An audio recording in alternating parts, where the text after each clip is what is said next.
सिद्ध्यन्ति च मनोरथाः स्वस्त्यस्तु अशेष सन्मङ्गलानि भवन्तु हरिः ओम्। ಭಗವಂತನ ಪರಮಾನುಗ್ರಹಕ್ಕೆ ನಾವು ಪಾತ್ರರಾಗಬೇಕಾದರೆ ಮೊದಲಿಗೆ ಗುರುಗಳನ್ನ ನಾವು ಶರಣು ಹೋಗಬೇಕು. ಗುರುಗಳನ್ನು ನಾವು ಶರಣು ಹೋದರೆ ಗುರುಗಳು ನಮ್ಮ ಜೀವನದಲ್ಲಿರುವಂತಹ ಅನೇಕ ಕಷ್ಟಗಳನ್ನ, ಪಾಪಗಳನ್ನ, ದುಃಖಗಳನ್ನ ಪರಿಹಾರವನ್ನು ಮಾಡಿ ಭಗವಂತನ ದರ್ಶನವಾಗುವುದಕ್ಕೆ ದಾರಿಯನ್ನ ತೋರಿಸ್ತಾನೆ. ಗುರುಗಳ ಮೂಲಕವಾಗಿಯೇ ನಾವು ಭಗವಂತನನ್ನ ದರ್ಶನ ಮಾಡುವುದಕ್ಕೆ ಸಾಧ್ಯ. ಸ್ವತಂತ್ರವಾಗಿ ದೇವರನ್ನ ದರ್ಶನ ಮಾಡುವುದಕ್ಕಾಗಲಿ, ಯಾವುದೋ ಒಂದು ದೊಡ್ಡ ಸಾಧನೆಯನ್ನು ಮಾಡುವುದಕ್ಕಾಗಲಿ ಸ್ವತಂತ್ರವಾಗಿ ಸಾಧ್ಯವೇ ಇಲ್ಲ. ಆದ್ದರಿಂದ ಗುರುದ್ವಾರವೇ ಅಂದರೆ ಗುರುಗಳ ಮೂಲಕವೇ ನಾವು ಈ ಸಾಧನೆಯನ್ನ ಮಾಡಬೇಕು. ಹಾಗೆ ಗುರುಗಳು ಅನೇಕ ಯತಿವರೇಣ್ಯರು, ಆಚಾರ್ಯವರೇಣ್ಯರು ಎಲ್ಲರೂ ಕೂಡ ಮಹಾನ್ ಗುರುಗಳನ್ನ ನಾವು ನೋಡ್ತೇವೆ. ಅವರ ಚರಿತ್ರೆಗಳನ್ನ, ಅವರ ಮಹಿಮೆಗಳನ್ನ ಕೇಳ್ತೇವೆ. ಪದ್ಮನಾಭ ತೀರ್ಥ ಶ್ರೀಪಾದಂಗಳವರಿಂದ ಆರಂಭ ಮಾಡಿಕೊಂಡು ಅನೇಕ ಯತಿವರೇಣ್ಯರು, ಜಯತೀರ್ಥ ಶ್ರೀಪಾದಂಗಳು, ವಿಜಯೇಂದ್ರರು, ರಘುತ್ತಮ ತೀರ್ಥ ಶ್ರೀಪಾದಂಗಳವರು, ರಾಘವೇಂದ್ರ ಸ್ವಾಮಿಗಳು, ವಾದಿರಾಜರು, ವ್ಯಾಸರಾಜರು, ಹೀಗೆ ಅನೇಕ ಯತಿವರೇಣ್ಯರ ಚರಿತ್ರೆಗಳನ್ನ, ಮಹಿಮೆಗಳನ್ನ ನಾವು ಕೇಳ್ತೇವೆ. ನಮ್ಮೆಲ್ಲರ ಕಷ್ಟಗಳನ್ನು ಕೂಡ ಪರಿಹಾರವನ್ನು ಮಾಡಿದಂತಹ ಮಹಾನುಭಾವರು. ಅವರ ಸ್ಮರಣೆ ಮಾಡುವುದರಿಂದಲೇ ನಮ್ಮೆಲ್ಲರ ಕಷ್ಟಗಳು ಕೂಡ ಪರಿಹಾರವಾಗ್ತದೆ. ಪ್ರಸ್ತುತದಲ್ಲಿ ರಾಘವೇಂದ್ರ ಸ್ವಾಮಿಗಳ ಆರಾಧನೆ ನಿಮಿತ್ತ ಗುರುಗಳ ಸ್ಮರಣೆಯನ್ನು ನಾವು ಮಾಡ್ತಾ ಇದ್ದೇವೆ. ಗುರುಗಳ ಚರಿತ್ರೆಗಳನ್ನ, ಅವರ ಮಹಿಮೆಗಳನ್ನ ತಿಳಿತಾ ಇದ್ದೇವೆ. ಯಾಕೆ ಅಂತಂದ್ರೆ ಆರಾಧನೆಯ ಸಮಯದಲ್ಲಿ 3 ದಿನ ಅದು ಪರ್ವಕಾಲ ಅಂತ ಹೇಳಿ ಕರೀತಾರೆ. ನಾವು ಪುಣ್ಯವನ್ನ ಸಂಪಾದನೆ ಮಾಡುವುದಕ್ಕೆ ಅತ್ಯಂತ ಯೋಗ್ಯವಾದಂತಹ ಕಾಲ ಆ 3 ದಿನಗಳು. ಕೇವಲ 3 ದಿನಗಳಲ್ಲ, ಎಲ್ಲವೂ ವಿಶೇಷವಾಗಿ ಚಾತುರ್ಮಾಸ್ಯ ಕಾಲವೇ ಅತ್ಯಂತ ಪುಣ್ಯತಮವಾದಂತಹ ಕಾಲ. ಅಂತಹ ಚಾತುರ್ಮಾಸ್ಯದ ಸಮಯದಲ್ಲಿ ಇದ್ದೇವೆ. ಆ ಚಾತುರ್ಮಾಸ್ಯದಲ್ಲಿ ಏನೇ ಗುರುಗಳ ಆರಾಧನೆಯೂ ಬರ್ತಾ ಇರುವುದರಿಂದಾಗಿ ಇನ್ನೂ ಹೆಚ್ಚಿನ ಪುಣ್ಯಪ್ರದವಾದಂತಹ ಕಾಲ.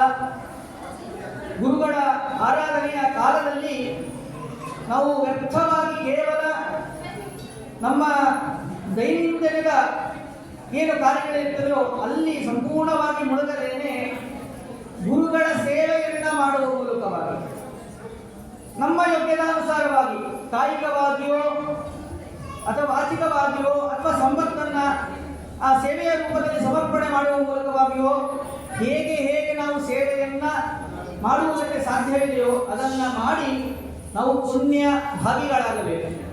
ಯಾಕೆ ಅಂತಂದ್ರೆ ವರ್ಷದಲ್ಲಿ ತುಂಬಾ ಪಾಪಗಳನ್ನು ಮಾಡಿರ್ತೇವೆ. ಆ ಪಾಪಗಳೆಲ್ಲವೂ ಕೂಡ ಪರಿಹಾರವಾಗಬೇಕಾಗಿದೆ, ದೊಡ್ಡ ಸಾಧನೆಯಾಗಬೇಕಾಗಿದೆ. ನಮ್ಮ ಅಪೇಕ್ಷೆಗಳು ತುಂಬಾ ಇದೆ, ಅವೆಲ್ಲವೂ ಕೂಡ ಪೂರ್ಣವಾಗಬೇಕಾಗಿದೆ. ಆಗಬೇಕಾದರೆ ನಾವು ಮಾಡಬೇಕಾದ ಮೊದಲ ಕರ್ತವ್ಯ ಗುರುಗಳನ್ನ ಶರಣು ಹೋಗುವುದು. ಕೇವಲ ನಾನು ನಮಸ್ಕಾರ ಮಾಡ್ತೀನಿ, ಪ್ರದಕ್ಷಿಣೆ ಮಾಡ್ತೀನಿ, ಇಷ್ಟೇ ಮಾಡಿದರೆ ಸಾಲುವುದಿಲ್ಲ. ಅವರ ಬಗ್ಗೆ ತಿಳಿಯದೇನೆ, ಅವರ ತತ್ವಗಳನ್ನು ತಿಳಿಯದೇನೆ ಸುಮ್ಮನೆ ಮಾಡಿದರೆ ನಿಶ್ಚಿತವಾಗಿಯೂ ಕೂಡ ಪ್ರದಕ್ಷಿಣೆ ಮಾಡುವುದರಿಂದ, ನಮಸ್ಕಾರ ಮಾಡುವುದರಿಂದ ಫಲ ಬಂದೇ ಬರ್ತದೆ. ಸ್ವಲ್ಪ ಆದರೂ ಕೂಡ ಅವರ ಬಗ್ಗೆ ತಿಳಿದುಕೊಂಡು ಅವರ ಮಹಿಮೆಗಳನ್ನ, ಅವರ ತತ್ವಗಳನ್ನ, ಅವರು ಯಾವ ರೀತಿಯಾಗಿ ಜೀವನವನ್ನು ನಡೆಸಿದ್ರು, ಅವರ ವಿಶೇಷತೆ ಏನು ಎಂಬುದನ್ನ ನಮ್ಮ ಬುದ್ಧಿಗೆ ಕ್ರಮವಾಗಿ ಆದರೂ ಕೂಡ ಯಥಾಶಕ್ತಿಯಾಗಿ ಅದನ್ನು ತಿಳಿದುಕೊಂಡು ನಾವು ಅವುಗಳನ್ನು ಪಾಲನೆ ಮಾಡುವುದರಿಂದಾಗಿ ನಮಗೆ ಆ ಗುರುಗಳ ವಿಶೇಷವಾಗಿ ಅನುಗ್ರಹ ಆಗ್ತದೆ. ನಾವು ಮಾಡುವಂತಹ ಪ್ರದಕ್ಷಿಣೆ ನಮಸ್ಕಾರಗಳಿಗೆ ಫಲ ಜಾಸ್ತಿ ಆಗ್ತಾ ಬರ್ತದೆ. ನಾವು ಅವರ ಬಗ್ಗೆ ತಿಳಿಯುವುದಕ್ಕಿಂತ ಮುಂಚೆ ನಾವು ನಿತ್ಯವೂ ಮಾಡಿದಂತಹ ಅಥವಾ ಮಠಗಳಿಗೆ ಬಂದಾಗ ಮಾಡಿದಂತಹ ಪ್ರದಕ್ಷಿಣೆ ನಮಸ್ಕಾರಕ್ಕೆ ಏನು ಪುಣ್ಯ ಇರುತ್ತದೆಯೋ ಅವರ ಬಗ್ಗೆ ತಿಳಿದುಕೊಂಡು ನಾವು ಮಾಡಿದಾಗ ಹೆಚ್ಚಿನ ಫಲ ಎಂಬುದು ಬರ್ತದೆ. ಉದಾಹರಣೆಗೆ ಆಫೀಸಿನಲ್ಲಿ ಯಾರೋ ಬೇರೆ ರಾಜ್ಯದಿಂದ ಒಬ್ಬ ವ್ಯಕ್ತಿ ಬಂದಿರ್ತಾರೆ. ಆ ವ್ಯಕ್ತಿ ಬಂದ್ಬಿಟ್ಟು ಸೀನಿಯರು ಅವರಿಗೆ ಆ ವ್ಯಕ್ತಿಗೆ ಬರುವಂಥ ಭಾಷೆಯಲ್ಲಿ ಮಾತನಾಡುವುದಕ್ಕೆ ಪ್ರಾರಂಭವನ್ನು ಮಾಡ್ತಾರೆ. ನಮಗೆ ಆದರೂ ಕೂಡ ಆ ಭಾಷೆ ಬರ್ತಾ ಇರೋದಿಲ್ಲ. ಏನು ಮಾಡ್ತೀವಿ? ಸುಮ್ಮನೆ ಕೊಡ್ತಿರ್ತೇವೆ. ಸುಮ್ಮನೆ ಕೊಡೋಕ್ಕಾಗಲ್ಲ. ನಮ್ಮ ಕೈಲಿರುವಂಥ ಅಸ್ತ್ರ ಮೊಬೈಲ್ ಯೂಸ್ ಮಾಡೋಕ್ಕೆ ಶುರು ಮಾಡ್ತೀವಿ. ಎಲ್ಲರೂ ಕೂಡ ಚಪ್ಪಾಳೆ ಹೊಡೆದ್ರು ಅಂದರೆ ನಾವು ಕೂಡ ಚಪ್ಪಾಳೆ ಹೊಡೆಯಕ್ಕೆ ಪ್ರಾರಂಭ ಮಾಡ್ತೀವಿ. ಯಾರು ಚಪ್ಪಾಳೆ ಹೊಡಿದ್ವಿ ಅಂತ ನಮಗೆ ಗೊತ್ತಿಲ್ಲ, ಆದರೆ ಚಪ್ಪಾಳೆ ಆದರೂ ಹೊಡ್ಬಿಡ್ತೀವಿ. ಹೀಗೆ ನೋಡಿ, ಜ್ಞಾನ ಇಲ್ಲದೇನೆ ಅವರು ಏನು ಹೇಳಿದ್ರು ಕೂಡ ನಮಗೆ ಗೊತ್ತಾಗಲಿಲ್ಲ. ಕೇವಲ ಎಲ್ಲರೂ ಚಪ್ಪಾಳೆ ಹೊಡೆದ್ರು, ನಾವು ಚಪ್ಪಾಳೆ ಹೊಡೆದ್ವಿ. ಎಲ್ಲರೂ ನಕ್ಕರು, ನಾವು ನಕ್ರಿ. ಹೀಗೆ ಕೇವಲ ಇಷ್ಟೇ ಮಾಡಿದರೆ ಅದರಿಂದ ಏನೂ ಪ್ರಯೋಜನ ಆಗೋದಿಲ್ಲ. ಅವರು ಹೇಳಿದ್ದು ಏನೇನು ಹೇಳಿದ್ರು ಏನೂ ಕೂಡ ಗೊತ್ತಾಗೋದಿಲ್ಲ. ಹಾಗೆ ಜ್ಞಾನ ಇಲ್ಲದೇನೆ ಸುಮ್ಮನೆ ಚಪ್ಪಾಳೆ ಹೊಡೆದಂಗೆ ಆಯ್ತು. ಹಾಗೆಯೇ ನಾವು ಕೂಡ ಗುರುಗಳ ಬಗ್ಗೆ ತಿಳಿಯದೇನೆ ಅವರ ಮಹಿಮೆ ಏನು, ಅವರು ಮಾಡಿದಂತಹ ಗ್ರಂಥಗಳು ಯಾವುದು, ಅವರ ವಿಶೇಷತೆ ಏನು ಎಲ್ಲವನ್ನು ಕೂಡ ತಿಳಿಯದೇನೆ ಮಾಡಿದರೆ, ಜ್ಞಾನ ಇಲ್ಲದೇನೆ ಮಾಡಿದರೆ ಭಕ್ತಿ ಎಂಬುದು ಪೂರ್ಣವಾಗಿ ಬರುವುದಿಲ್ಲ. ನಮಗೆ ಭಕ್ತಿ ಬರಬೇಕು. ಒಂದು ಕ್ಷಣವಾದರೂ ಕೂಡ ಭಕ್ತಿಯಿಂದ ನಮಸ್ಕಾರ ಮಾಡಿದ್ರೇನೆ ಫಲ ಸಿಗೋದು. 100 ನಮಸ್ಕಾರ ಹಾಕುವುದು ಒಂದೇ, ಭಕ್ತಿಯಿಂದ ಒಂದೇ ಒಂದು ಕ್ಷಣ ನಮಸ್ಕಾರ ಹಾಕುವುದು ಒಂದೇ. ಭಕ್ತಿಗೆ ಪ್ರಾಧಾನ್ಯವನ್ನು ಕಲಿಯುಗದಲ್ಲಿ ಕೊಟ್ಟಿದ್ದಾರೆ. ಆದ್ದರಿಂದ ವಿಶೇಷವಾಗಿ ಗುರುಗಳ ಬಗ್ಗೆ ಚಿಂತನೆಯನ್ನು ಮಾಡ್ತಾ ಅವರ ಮಹಿಮೆಗಳನ್ನು ನಮ್ಮ ಬುದ್ಧಿಗೆ ಅನುಸಾರವಾಗಿ, ಶಕ್ತಿ ಅನುಸಾರವಾಗಿ ಅವರು ಅದನ್ನು ತಿಳಿಯಬೇಕು. ಗುರುಗಳು ನಮ್ಮ ಎಲ್ಲ ಅಪೇಕ್ಷೆಗಳನ್ನು ಕೂಡ ಪೂರ್ಣವನ್ನು ಮಾಡ್ತಾರೆ. ಅವರ ಶ್ಲೋಕದಲ್ಲಿ ನಾವು ಕೇಳ್ತೀವಿ, ಪೂಜ್ಯಾಯ ರಾಘವೇಂದ್ರಾಯ ಸತ್ಯಧರ್ಮ ರಥಾಯಕ ಭಜತಾಂ ಕಲ್ಪವೃಕ್ಷಾಯ ನಮತಾಂ ಕಾಮಧೇನವೇ ಅಂತೇಳಿ. ನೋಡಿ, ಕಲ್ಪವೃಕ್ಷ, ಕಾಮಧೇನು ಎರಡೂ ಕೂಡ ಏನು. ಕಲ್ಪವೃಕ್ಷ ಅಂದ ತಕ್ಷಣದಲ್ಲಿ ನಾವು ತೆಂಗಿನ ಮರ ಈ ರೀತಿಯಾಗಿ ನಾವು ತಿಳ್ಕೊಂಡ್ಬಿಡ್ತೀವಿ. ಅಲ್ಲ, ಸ್ವರ್ಗದಲ್ಲಿರುವಂತಹ ವೃಕ್ಷ, ನಮ್ಮ ಕಣ್ಣಿಗೆ ಕಾಣುವಂತಹದಲ್ಲ. ಆ ಸ್ವರ್ಗದಲ್ಲಿರುವಂತಹ ವೃಕ್ಷ. ಇನ್ನು ಕಾಮಧೇನು, ಕಾಮಧೇನು ಅಂದ್ರಷ್ಟ ನಾವು ಹಸು ಅನ್ಕೊಂಡ್ಬಿಡ್ತೀವಿ. ಅಲ್ಲ, ಕಾಮಧೇನು ಸ್ವರ್ಗದಲ್ಲಿರುವಂತಹದ್ದು. ಈ ಕಲ್ಪವೃಕ್ಷ ಮತ್ತು ಕಾಮಧೇನುವಿನ ವಿಶೇಷತೆ ಏನು ಅಂತಂದ್ರೆ, ಬೇಡಿದ್ದನ್ನ ಕೊಡ್ತದೆ. ಹೇಗೆ ಬೇಡಿದ್ದನ್ನ ಕೊಡುವುದಂದ್ರೆ ಏನು ಅಂತಂದ್ರೆ, ಉದಾಹರಣೆಗೆ ಋತುಚಕ್ರವರ್ತಿ ತಾನು ಆ ಕಾಮಧೇನುವಿನಿಂದಾಗಿ ಭೂದೇವಿ ಆ ರೂಪವನ್ನು, ಗೋವಿನ ಕಾಮಧೇನುವಿನ ರೂಪವನ್ನು ತಾಳಿದ್ಲು. ಏನು ಬೇಕೋ ಅದನ್ನು ಸ್ವೀಕಾರವನ್ನು ಮಾಡುವಂತ ಹೇಳಿದಾಗ ಋತುಚಕ್ರವರ್ತಿ ಹಾಲನ್ನು ಕರೆದಿದ್ದು ಹಾಲನ್ನು ಅವನು ಅಪೇಕ್ಷೆ ಪಟ್ಟಿದ್ದು ಔಷಧಿ ವನಸ್ಪತಿಗಳನ್ನೆಲ್ಲ ಅಪೇಕ್ಷೆ ಪಟ್ಟ. ದೇವತೆಗಳು ಕರೆದಿದ್ದು ಹಾಲನ್ನು, ಅವರು ಅಪೇಕ್ಷೆ ಪಟ್ಟಿದ್ದು ಅಮೃತವನ್ನು. ಹಾವುಗಳು ಕೂಡ ಹಾಲನ್ನು ಕರೆದುಕೊಂಡು ಅಪೇಕ್ಷೆ ಪಟ್ಟಿದ್ದು ವಿಷವನ್ನು. ಹೀಗೆ ಯಾರ್ಯಾರು ಏನೇನನ್ನು ಅಪೇಕ್ಷೆ ಪಟ್ಟಿದ್ದಾರೋ ಅವುಗಳೇನೇ ಹಾಲು ಬಂದಿದ್ದು. ಮೊದಲಿಗೆ ಹಾಲು, ಅದು ಆ ವಸ್ತುವಾಗಿ ಪರಿಣಾಮ ಹೊಂದಿತ್ತು. ದೇವತೆಗಳು ಅಮೃತವನ್ನ ಪ್ರಾರ್ಥನೆ ಮಾಡಿದ್ದರಿಂದಾಗಿ ಅವರಿಗೆ ಅಮೃತವೇ ಪ್ರಾಪ್ತಿಯಾಯಿತು. ಋತುಚಕ್ರವರ್ತಿ ರಾಜ್ಯ ಎಲ್ಲವೂ ಕೂಡ ಚೆನ್ನಾಗಿರಬೇಕು, ಸುಭಿಕ್ಷವಾಗಿರಬೇಕು ಅಂತೇಳಿ ಔಷಧಿ ವನಸ್ಪತಿಗಳನ್ನು ಪ್ರಾರ್ಥನೆ ಮಾಡಿಕೊಂಡ. ಅವುಗಳು ಅವನಿಗೆ ಸಿಕ್ತು. ಹೀಗೇನೆ ಆ ಕಲ್ಪವೃಕ್ಷ ಕಾಮಧೇನು ನಾವು ಬೇಡಿದ್ದನ್ನು ಕೊಡುವುದಕ್ಕೆ ಸಮರ್ಥವಾದದ್ದು. ಏನನ್ನ ಆಗಲಿ, ಅದು ಕೆಟ್ಟದ್ದಲ್ಲ, ಮತ್ತೆ ಯೋಗ್ಯವಾದದ್ದು. ಅದರಿಂದ ನಮಗೆ ಒಳ್ಳೆಯದಾಗುವುದು. ಮತ್ತೆ ಗುರುಗಳ ಅನುಗ್ರಹ ಹೇಗಿರುತ್ತದೆ ಅಂತಂದ್ರೆ ಕಲ್ಪವೃಕ್ಷ ಕಾಮಧೇನುವಿನಂತೆ ಇರುತ್ತದೆ ಅಂತ. ನಾವು ಏನನ್ನು ಅಪೇಕ್ಷೆ ಪಡ್ತೀವೋ ಯೋಗ್ಯವಾದದ್ದು, ಅದರಿಂದ ನಮಗೆ ಒಳ್ಳೆಯದಾಗ್ತಿತ್ತು ಅಂದರೆ ನಿಶ್ಚಿತವಾಗಿ ಕೂಡ ಅದನ್ನು ಕೊಡ್ತಾರೆ ಗುರುಗಳು, ರಾಘವೇಂದ್ರ ಸ್ವಾಮಿಗಳು. ಅವರಲ್ಲಿ ನಾವು ಅತ್ಯಂತ ವಿಶ್ವಾಸವನ್ನು ಇಡಬೇಕು. ಗುರುಗಳ ನಮ್ಮನ್ನು ರಕ್ಷಣೆಯನ್ನು ಮಾಡೇ ಮಾಡ್ತಾರೆ ಎಂದು ಅಚಲ ವಿಶ್ವಾಸವನ್ನು ಇಟ್ಟು, ಮಹಾವಿಶ್ವಾಸವನ್ನು ಇಟ್ಟು ನಾವು ಅವರ ಸ್ಮರಣೆಯನ್ನು ಮಾಡಿದರೆ, ಭಕ್ತಿಯಿಂದ ಪ್ರದಕ್ಷಿಣೆ ನಮಸ್ಕಾರಗಳನ್ನು, ಅವರ ಸ್ತೋತ್ರಾದಿಗಳನ್ನು ಹೇಳಿದಾಗ ನಮಗೆ ಆ ಫಲ ಎಂಬುದು ಸಿಗ್ತದೆ. ಅದನ್ನು ಕೊಡುವುದಕ್ಕೆ ಅವರು ಅತ್ಯಂತ ಸಮರ್ಥರಿದ್ದಾರೆ. ಸ್ವೀಕರಿಸುವುದಕ್ಕೆ ನಾವು ಸಮರ್ಥರಾಗಬೇಕು. ನಮ್ಮ ಕೈ ಇರುವುದಿಷ್ಟೇ, ಒಂದು ಬೊಗಸೆ ಎಷ್ಟಿದೆ, ಎಷ್ಟು ಹಿಡಿಯೋದಕ್ಕೆ ಸಾಧ್ಯ? ಒಂದು ಬೊಗಸೆ ಅಷ್ಟೇ ನಾವು ಹಿಡಿಯೋದಕ್ಕೆ ಸಾಧ್ಯ. ಇಲ್ಲಿ ಎಲ್ಲವನ್ನು ಕೂಡ ಹಿಡಿಯೋದಕ್ಕೆ ಸಾಧ್ಯ ಇಲ್ಲ. ನಮ್ಮ ಕೈ ಸ್ವೀಕಾರ ಮಾಡುವ ಶಕ್ತಿ ನಮ್ಮದು ಸ್ವಲ್ಪ ಇದೆ, ಕೊಡುವ ಶಕ್ತಿ ಅವರದ್ದು ದೊಡ್ಡ ಇದೆ. ನಾವು ಪುಣ್ಯ ಸಂಪಾದನೆ ಮಾಡಿದಷ್ಟು ಸ್ವೀಕಾರ ಮಾಡುವಂತಹ ಶಕ್ತಿ, ಯೋಗ್ಯತೆ ಎಂಬುದು ನಮ್ಮದು ಜಾಸ್ತಿ ಆಗ್ತಾ ಹೋಗ್ತದೆ. ಅದಕ್ಕೋಸ್ಕರವಾಗಿ ಗುರುಗಳ ಬಗ್ಗೆ ಚಿಂತನೆಯನ್ನು ಮಾಡ್ತಾ, ಕೇವಲ ಮಠಕ್ಕೆ ಬಂದಾಗಿ ಅಷ್ಟೇ ಅಲ್ಲದೇನೆ ನಿತ್ಯವೂ ಕೂಡ ರಾಘವೇಂದ್ರ ಸ್ವಾಮಿಗಳೇ ಮೊದಲಾದಂಥ ಯತಿವರೇಣ್ಯರನ್ನ, ಗುರುಗಳನ್ನು ನಿತ್ಯವೂ ಸ್ಮರಣೆ ಮಾಡಿ ಅವರ ಅನುಗ್ರಹಕ್ಕೆ ನಾವು ಪಾತ್ರರಾಗಬೇಕು. ಇದರ ಉದ್ದೇಶದಲ್ಲಿ ಅವರ ಚರಿತ್ರೆಗಳನ್ನು ನಾವು ಯಥಾಮತಿಯಾಗಿ ಚಿಂತನೆಯನ್ನು ಮಾಡಬೇಕು. ಅಸ್ಮಿನ್ ಭರತಖಂಡೇತು ವಿಜಯ ವಿಧಪತ್ತನಂ ತತ್ರ ವಾಸಕೃತಃ ಪೂರ್ವಂ ಕೈಶ್ಚಿತ್ ಗೌತಮ ಗೋತ್ರದೈಹಿ. ಅನೇಕ ಗೋತ್ರಗಳನ್ನು ಕೇಳ್ತೀವಿ ನಾವು. ವಿಶ್ವಾಮಿತ್ರ ಗೋತ್ರ, ವಸಿಷ್ಠ ಗೋತ್ರ, ಈ ರೀತಿಯಾಗಿ ಅನೇಕ ಗೋತ್ರಗಳನ್ನು ಕೇಳ್ತೀವಿ. ಅದರಲ್ಲಿ ಒಂದು ಶ್ರೇಷ್ಠವಾದಂತಹ ಗೋತ್ರ ಗೌತಮ ಗೋತ್ರ ಅಂತ ಹೇಳಿ. ಮಹಾನುಭಾವರು ಗೌತಮ ಋಷಿಗಳು, ಅವರ ವಂಶದಲ್ಲಿ ಬಂದಂತಹ ಮಹಾಜ್ಞಾನಿಗಳು, ಅನೇಕ ಯತಿವರೇಣ್ಯರು, ಅನೇಕ ವಿಶಿಷ್ಟವಾದಂತಹ ಜ್ಞಾನಯುಕ್ತರಾದವರೆಲ್ಲರೂ ಕೂಡ ಆ ವಂಶದಲ್ಲಿ ಬಂದಿದ್ದಾರೆ. ಹಾಗೆಯೇ ಗೌತಮ ಗೋತ್ರದೈಹಿ, ಆ ಗೌತಮ ಗೋತ್ರದಲ್ಲಿ ಇವರ ಪೂರ್ವಜರು, ಏನು ನಾವು ಗುರುಗಳನ್ನು ಸ್ಮರಣೆ ಮಾಡ್ತಾ ಇದ್ದೇವೋ ರಾಘವೇಂದ್ರ ಸ್ವಾಮಿಗಳನ್ನು, ಅವರ ಪೂರ್ವಜರು ಆ ವಂಶದಲ್ಲಿ ಹುಟ್ಟಿದ್ದಾರೆ ಅನೇಕರು. ಹಾಗೆಯೇ ತಸ್ಮಿನ್ ವಂಶೇ ಕೃಷ್ಣ ಭಟ್ಟೋ ವೇದ ವಿದ್ಯಾ ವಿಶಾರದ ವೀಣಾ ವಿದ್ಯಾ ಪ್ರವೀಣಾತ್ವಾತ್ ವೀಣಾ ಪೂರ್ವಭವೋತ್ಸತು ಅಂತೇಳಿ. ಅವರ ವಂಶದಲ್ಲಿ ಪೂರ್ವಜರ ಹೆಸರು ಕೃಷ್ಣ ಭಟ್ಟರು ಅಂತೇಳಿ. ನೋಡಿ, ಭಟ್ಟ ಶಬ್ದಕ್ಕೆ ನಾವು ಕೇವಲ ಅಡಿಗೆಯವರು ಅಂತ ತಿಳ್ಕೋಬಾರ್ದು. ಭಟ್ಟ ಎಂಬುದು ಒಂದು ಡಿಗ್ರಿ ಇದ್ದಂಗೆ, ಅದು ಮೆರಿಟ್ ಇದ್ದಂಗೆ. ಭಟ್ಟ ಶಬ್ದಕ್ಕೆ ಜ್ಞಾನಿಗಳು ಅಂತ ಹೇಳಿ ಅರ್ಥ ಇದೆ. ಮಧ್ಯಗೇಹ ಭಟ್ಟರು ಅಂತ ಹೇಳಿ ಮಧ್ವಾಚಾರ್ಯರ ತಂದೆಗೆ ಕರೀತಾ ಇದ್ರು. ಅಂದರೆ ಭಟ್ಟ ಶಬ್ದಕ್ಕೆ ಜ್ಞಾನಿಗಳು ಅಂತ ಹೇಳಿ. ಜ್ಞಾನದಲ್ಲಿ ಯಾರು ಹೆಚ್ಚಿನ ವಿಶಿಷ್ಟವಾದಂಥ ಕುಶಲತೆಯನ್ನು ಪಡೆದಿರ್ತಾರೋ ಅವರಿಗೆ ಭಟ್ಟ ಎಂಬ ಶಬ್ದದಿಂದ ಪ್ರಯೋಗ ಮಾಡಿರ್ತಾರೆ. ಹಾಗೆಯೇ ಇವರು ಕೃಷ್ಣ ಭಟ್ಟರು ಅಂತ ಹೇಳಿ, ಇವರು ವಿಶಿಷ್ಟವಾಗಿ ಭಗವಂತನ ತತ್ವಗಳನ್ನು ಎಲ್ಲವನ್ನೂ ಕೂಡ ಚೆನ್ನಾಗಿ ತಿಳಿದಂಥವರು. ಅಷ್ಟೇ ಅಲ್ಲದೇನೆ ವೀಣಾ ವಿದ್ಯಾ ಪ್ರವೀಣತ್ವ, ಚೆನ್ನಾಗಿ ವೀಣೆಯನ್ನು ಬಾರಿಸುವುದನ್ನು ಕಲಿತಿದ್ದರು. ಅದರ ವಿಶೇಷತೆಯನ್ನು ಎಲ್ಲವನ್ನೂ ಕೂಡ ಕರತಲ ಮೂಲಕ ಮಾಡಿಕೊಂಡಂತಹ ಮಹಾನುಭಾವರು ಈ ಗೌತಮ ವಂಶದಲ್ಲಿ ಬಂದಿದ್ದಾರೆ. ಅದಕ್ಕೋಸ್ಕರ ಅವರಿಗೆ ವೀಣಾ ಕೃಷ್ಣ ಅಂತ ಹೇಳಿ ಕರೀತಾ ಇದ್ರು. ಹೀಗೇನೆ ಅವರ ಮಗ ಕನಕಾಚಲ ಅಂತ ಹೇಳಿ, ಆ ಕನಕಾಚಲ ಅವರ ಮಗನೇ ತಿಮ್ಮಣ್ಣ. ತಸ್ಯ ಪತ್ರೋ ಬಭೂವ ಶ್ರೀ ವೀಣಾ ತಿಮ್ಮಣ್ಣ ಸನ್ಯಕಃ ಅಂತ ಹೇಳಿ.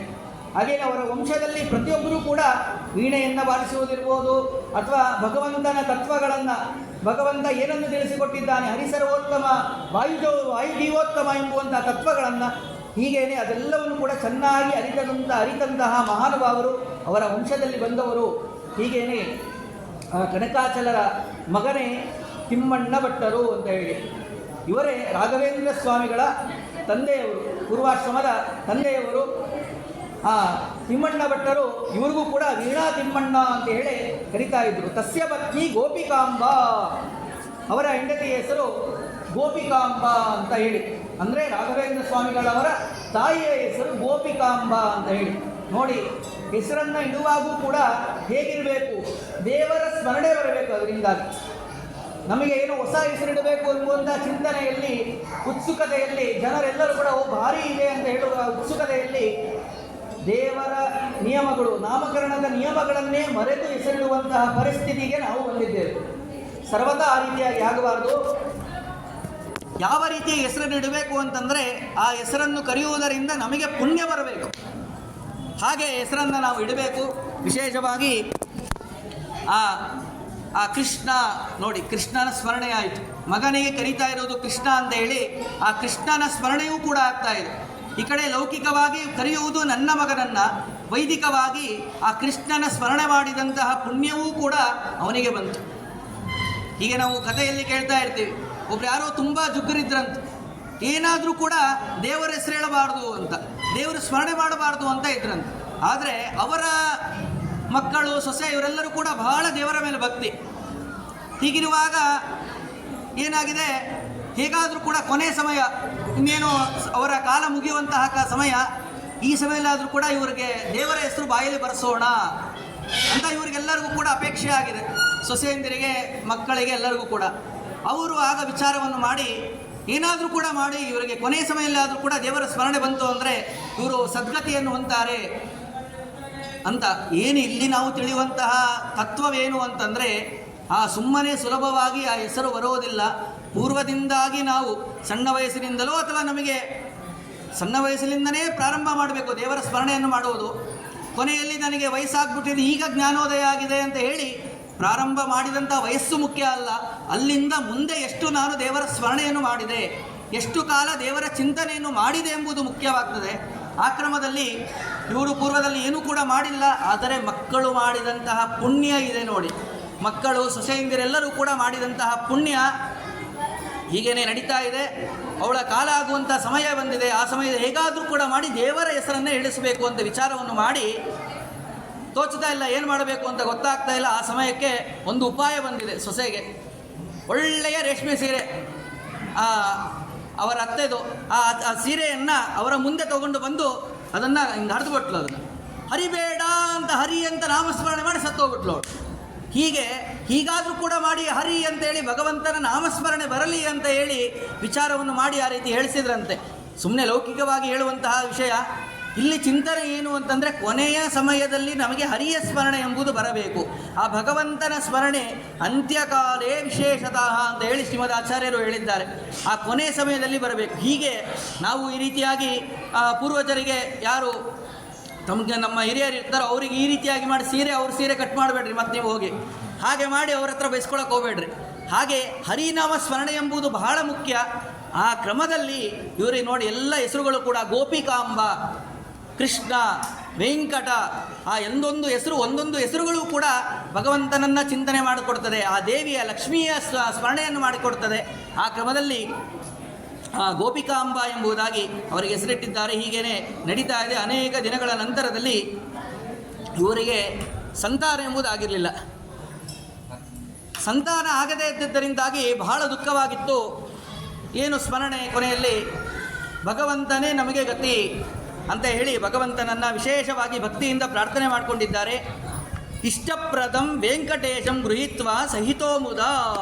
ಆ ತಿಮ್ಮಣ್ಣಾಚಾರ್ಯರು ಮತ್ತು ಗೋಪಿಕಾಂಬ ಇಬ್ಬರೂ ಕೂಡ ಒಂದು ನಿಶ್ಚಯಕ್ಕೆ ಬಂದಿದ್ದಾರೆ.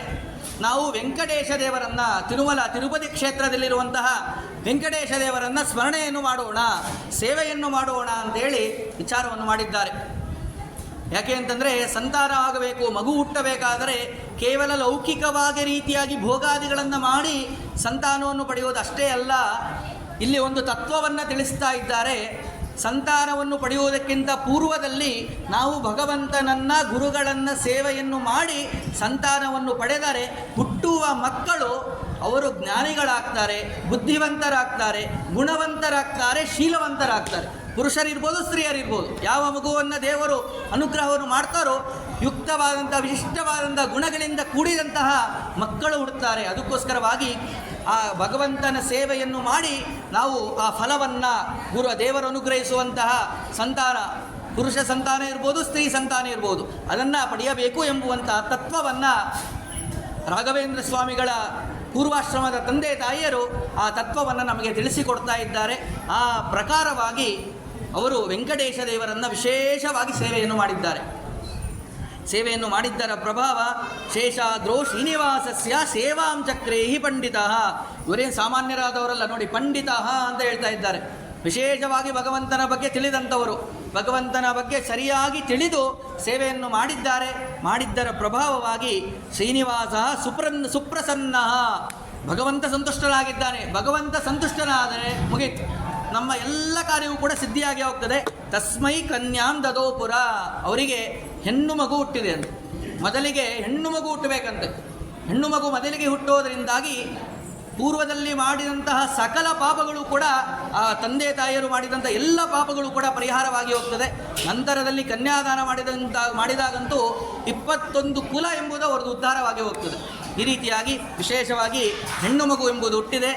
ಬಹಳ ಸಂತೋಷ ಆಯಿತು. ವಿಶೇಷವಾಗಿ ಭಗವಂತನ ಸೇವೆಯನ್ನು ಅದೇ ರೀತಿಯಾಗಿ ಅದನ್ನು ಸಮರ್ಪಣೆಯನ್ನು ಮಾಡಿದ್ದಾರೆ. ಭಗವಂತನ ಅನುಗ್ರಹ ಸದಾ ಇದೇ ರೀತಿಯಾಗಿ ನಮ್ಮ ಮೇಲೆ ಇರಲಿ ಎಂಬುವಂತಹ ಚಿಂತನೆಯಲ್ಲಿ ಹೀಗೇನೆ ಅನೇಕ ದಿನಗಳು ಕಳೆದ ನಂತರದಲ್ಲಿ ಮತ್ತೆ ಅವರ ಸೇವೆಯನ್ನು ಬಿಟ್ಟಿಲ್ಲ. ಯಾಕೆಂದರೆ ಪುತ್ರ ಸಂತಾನ ಆಗಬೇಕಾಗಿದೆ, ಗಂಡು ಸಂತಾನ ಆಗಬೇಕು ಎಂಬುವಂತಹ ಪ್ರಧಾನ ಮತ್ತೊಂದು ಉದ್ದೇಶದಲ್ಲಿ ಆ ಭಗವಂತನ ಸೇವೆಯನ್ನು ಹಾಗೆಯೇ ಮುಂದುವರೆಸಿದ್ದಾರೆ.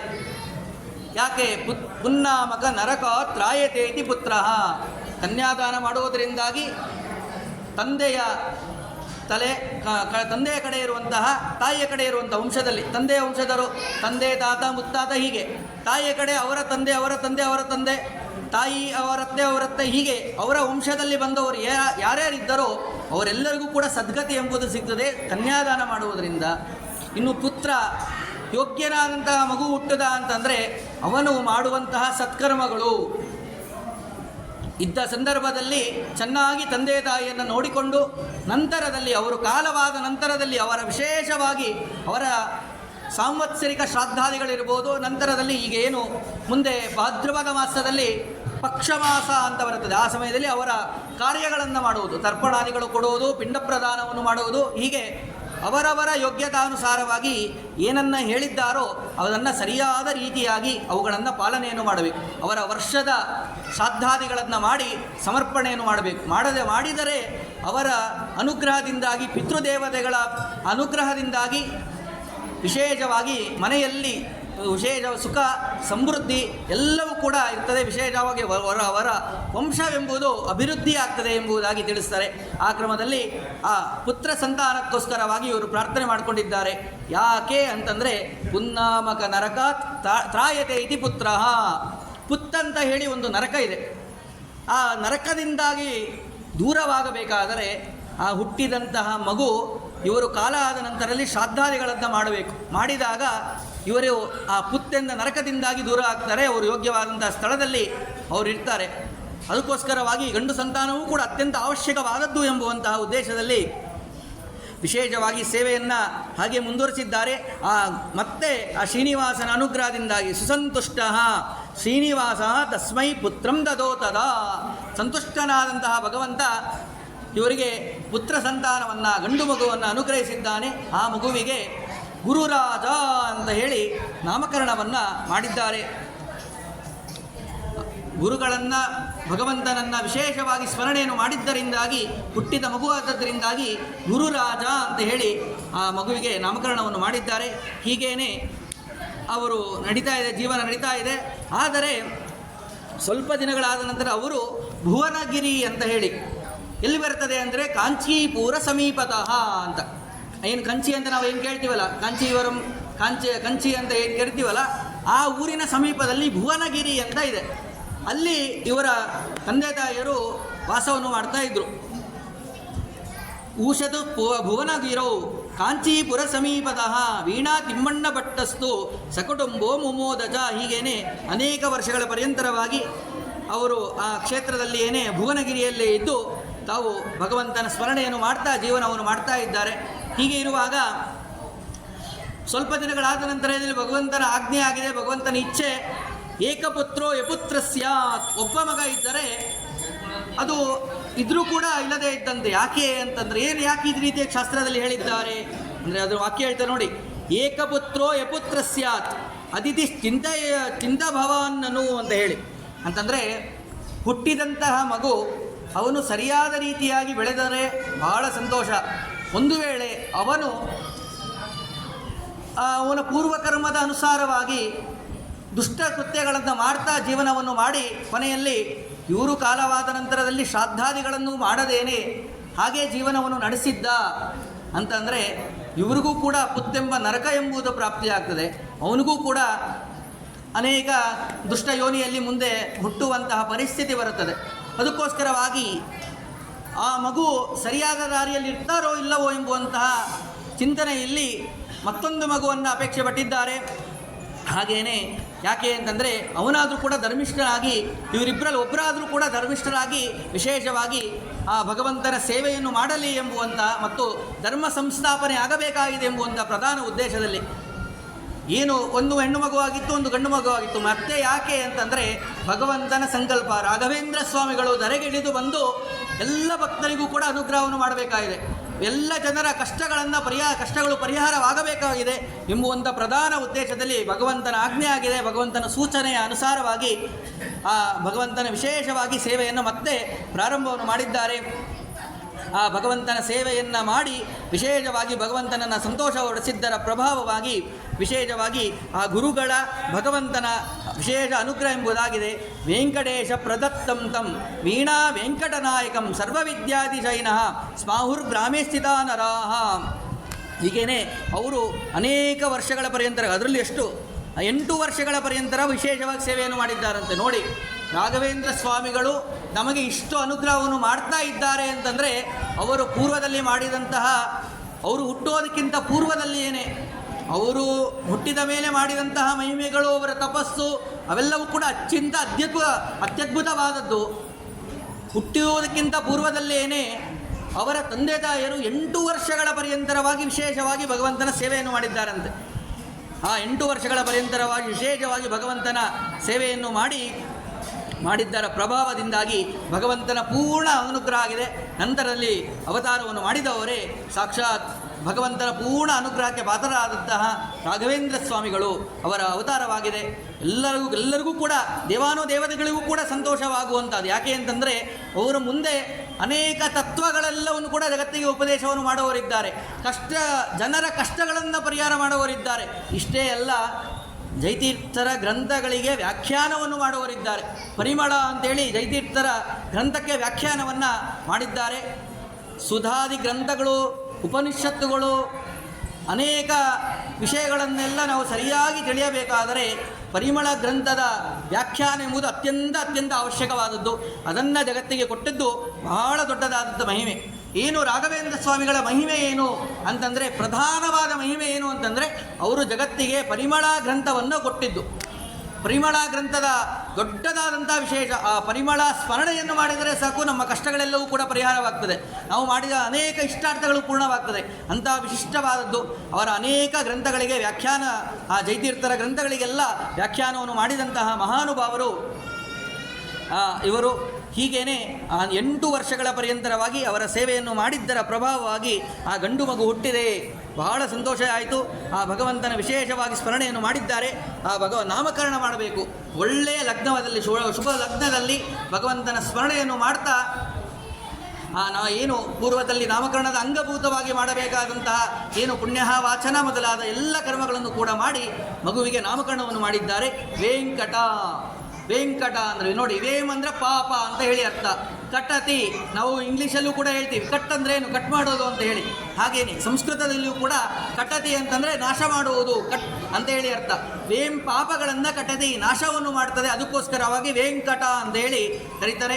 ಅನ್ವರ್ಥನಾಮ ಅಂತ ಹೇಳಿ ಕರೀತಾರೆ. ಅಂತಂದರೆ ನೋಡಿ, ದೇವರಿಗೆ ನಾವು ವೆಂಕಟ ಅಂತೇಳಿ ಕರೀತೀವಿ. ವೆಂಕಟೇಶ ದೇವರು, ಶ್ರೀನಿವಾಸ ದೇವರಿಗೆ ನಾವು ಒಂದು ಶಬ್ದದಿಂದ ಪ್ರಯೋಗ ಮಾಡ್ತೀವಿ, ವೆಂಕಟೇಶ, ಶ್ರೀನಿವಾಸ, ಈ ರೀತಿ ಅನೇಕ ಹೆಸರುಗಳಲ್ಲಿ ಕರಿತೀವಲ್ವ. ಅದರಲ್ಲಿ ಒಂದು ಹೆಸರು ವೆಂಕಟ ಅಂತೇಳಿ. ವೆಂಕಟೇಶ, ವೆಂಕಟ ಈಶ, ವೆಂಕಟೇಶ ಅಂತ ಹೇಳಿ. ಏನು ವೆಂಕಟ ಅಂದರೆ ಏನರ್ಥ ಅಂತಂದರೆ, ವೇಮ್ ಅಂದರೆ ಪಾಪ ಅಂತ ಅರ್ಥ. ಅವುಗಳಿಂದ ಕಟತಿ, ನಾಶವನ್ನು ಮಾಡ್ತಾರೆ. ನಾವು ಮಾಡಿದಂತಹ ಸಕಲ ಪಾಪಗಳನ್ನು ನಾಶವನ್ನು ಮಾಡ್ತಾರೆ. ಅದಕ್ಕೋಸ್ಕರವಾಗಿ ಅವರಿಗೆ ವೆಂಕಟ ಅಂತ ಹೇಳಿ ಕರೀತಾರೆ. ಇವರಿಗೆ ಹುಟ್ಟಿದಂತಹ ಮಗುವಿಗೆ ವೆಂಕಟ ಅಂತಲೇ ನಾಮಕರಣವನ್ನು ಮಾಡಿದರು. ಯಾಕೆ ಅಂತಂದರೆ 2 ಉದ್ದೇಶ. ಒಂದು, ಇವರ ಸ್ಮರಣೆ ಮಾಡುವುದರಿಂದ ತಂದೆ ತಾಯಿಯರ ಸ್ಮರಣೆ, ವೆಂಕಟೇಶನ ಸ್ಮರಣೆ ಆಗ್ತದೆ ಅಂತ ಉದ್ದೇಶದಲ್ಲಿ ವೆಂಕಟ ಅಂತ ನಾಮಕರಣ ಮಾಡಿದರು. ಅಷ್ಟೇ ಅಲ್ಲ, ಮುಂದೆ ಬರುವಂತಹ ಭಕ್ತರಿಗೆ ಯಾರು ರಾಘವೇಂದ್ರ ಸ್ವಾಮಿಗಳನ್ನು ಸ್ಮರಣೆಯನ್ನು ಮಾಡ್ತಾರೋ, ಅವರ ಸೇವೆಯನ್ನು, ಪ್ರದಕ್ಷಿಣೆಯನ್ನು, ನಮಸ್ಕಾರಾದಿಗಳನ್ನು ಅಥವಾ ಅನೇಕ ರೀತಿಯಾಗಿ ಸೇವೆಗಳನ್ನು ಮಾಡ್ತಾರೋ ಅವರೆಲ್ಲರ ಪಾಪಗಳನ್ನು ಕಟತಿ, ನಾಶವನ್ನು ಮುಂದೆ ಮಾಡುವವರಿದ್ದಾರೆ ಎಂಬುವಂಥ ಪ್ರಧಾನ ಉದ್ದೇಶದಲ್ಲಿ ಇವರಿಗೆ ವೆಂಕಟ ಅಂತ ಹೇಳಿ ನಾಮಕರಣವನ್ನು ಮಾಡಿದ್ದಾರೆ. ವೀಣಾ ವೆಂಕಟ ಅಂತ ಹೇಳಿ ಕರೆಯೋದಕ್ಕೆ ಪ್ರಾರಂಭ ಮಾಡಿದರು. ಯಾಕೆ ಅಂತಂದರೆ ಅವರ ವಂಶದಲ್ಲಿ ಹೇಗೆ ಪೂರ್ವಜರೆಲ್ಲರೂ ಕೂಡ ವೀಣೆಯನ್ನು ಬಾರಿಸ್ತಾ ಇದ್ರು, ಹಾಗೇನೆ ಇವರು ಕೂಡ ಚೆನ್ನಾಗಿ ವೀಣೆಯನ್ನು ಬಾರಿಸುವಂತಹವರು. ವಿಶಿಷ್ಟವಾದಂಥ ವೀಣಾ ವಿದ್ಯಾ ವಿಶಾರದ ಅಂತ ಹೇಳಿ ಕರೀತಾರೆ. ಹಾಗೇನೆ ಇದ್ದಂಥ ಮಹಾನುಭಾವರು. ಅದಕ್ಕೋಸ್ಕರವಾಗಿ ವೀಣಾ ವೆಂಕಟ ಎಂಬುದಾಗಿ ಕೂಡ ಕರೀತಾ ಇದ್ರು. ಹೀಗೇನೆ ಅನೇಕ ದಿನಗಳು ನಡೆದಿದೆ. ಇವರು ಯೋಗ್ಯವಾದಂತಹ ಸಮಯದಲ್ಲಿ ಇವರಿಗೆ ಎಲ್ಲ ರೀತಿಯಾದಂತಹ ಸಂಸ್ಕಾರಗಳು ಕೂಡ ಆಗಬೇಕಾಗಿದೆ. ಅದಕ್ಕೋಸ್ಕರವಾಗಿ ಆ ಭಗವಂತನ ಅನುಗ್ರಹಕ್ಕೆ ಪಾತ್ರರಾಗುವ ಪ್ರಧಾನವಾದ ಉದ್ದೇಶದಲ್ಲಿ ಅವರಿಗೆ ಚೌಲ ಸಂಸ್ಕಾರವೂ ಕೂಡ ನಡೆದಿದೆ. ಯಾವ ಕಾಲದಲ್ಲಿ ಅಂತಂದರೆ, ಮಗುವಿಗೆ 3 ಜನ ಮಕ್ಕಳಾಗಿದ್ದಾರೆ. ಮೊದಲಿಗೆ ಹೆಣ್ಣು ಮಗು ಆಗಿತ್ತು. ಆ ಮಗುವಿಗೆ ಅವಳಿಗೆ ಯಾರನ್ನು ಕೊಟ್ಟು ಮದುವೆ ಮಾಡಬೇಕು ಅಂತ ವಿಚಾರವನ್ನು ಮಾಡಿದ್ದಾರೆ. ಯೋಗ್ಯರಾದಂಥ ಪಂಡಿತರು ಎಲ್ಲಿದ್ದಾರೆ ಎಂದು ಹುಡುಕಿದ್ದಾರೆ. ಅವರ ತಂದೆ ತಿಮ್ಮಣ್ಣ ಭಟ್ಟರು ಹುಡುಕಿ ಕೊನೆಯಲ್ಲಿ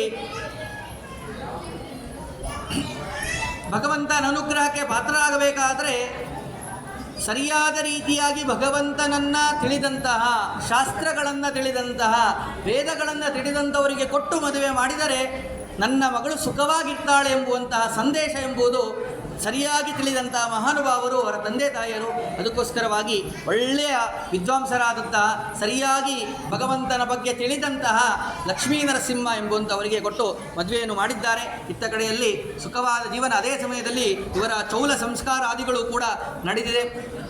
ಹೀಗೆ ಅನೇಕ ದಿನಗಳಾದ ನಂತರದಲ್ಲಿ ಇನ್ನೇನು ಇವರೆಲ್ಲರೂ ಕೂಡ ನಾಮಕರಣಾದಿಗಳಾಯಿತು, ಚೌಲ ಸಂಸ್ಕಾರಗಳೆಲ್ಲವೂ ಆಯಿತು. ಹಾಗೆಯೇ ಮುಂದೆ ಉಪನಯನ ಸಂಸ್ಕಾರವೂ ಕೂಡ ನಡೆಯಿತು. ಉಪನಯನ ಸಂಸ್ಕಾರವಾದ ನಂತರದಲ್ಲಿ ಇವರಿಗೆ ಅಧ್ಯಯನ ಎಂಬುದು ಪ್ರಾರಂಭ ಆಗಬೇಕು.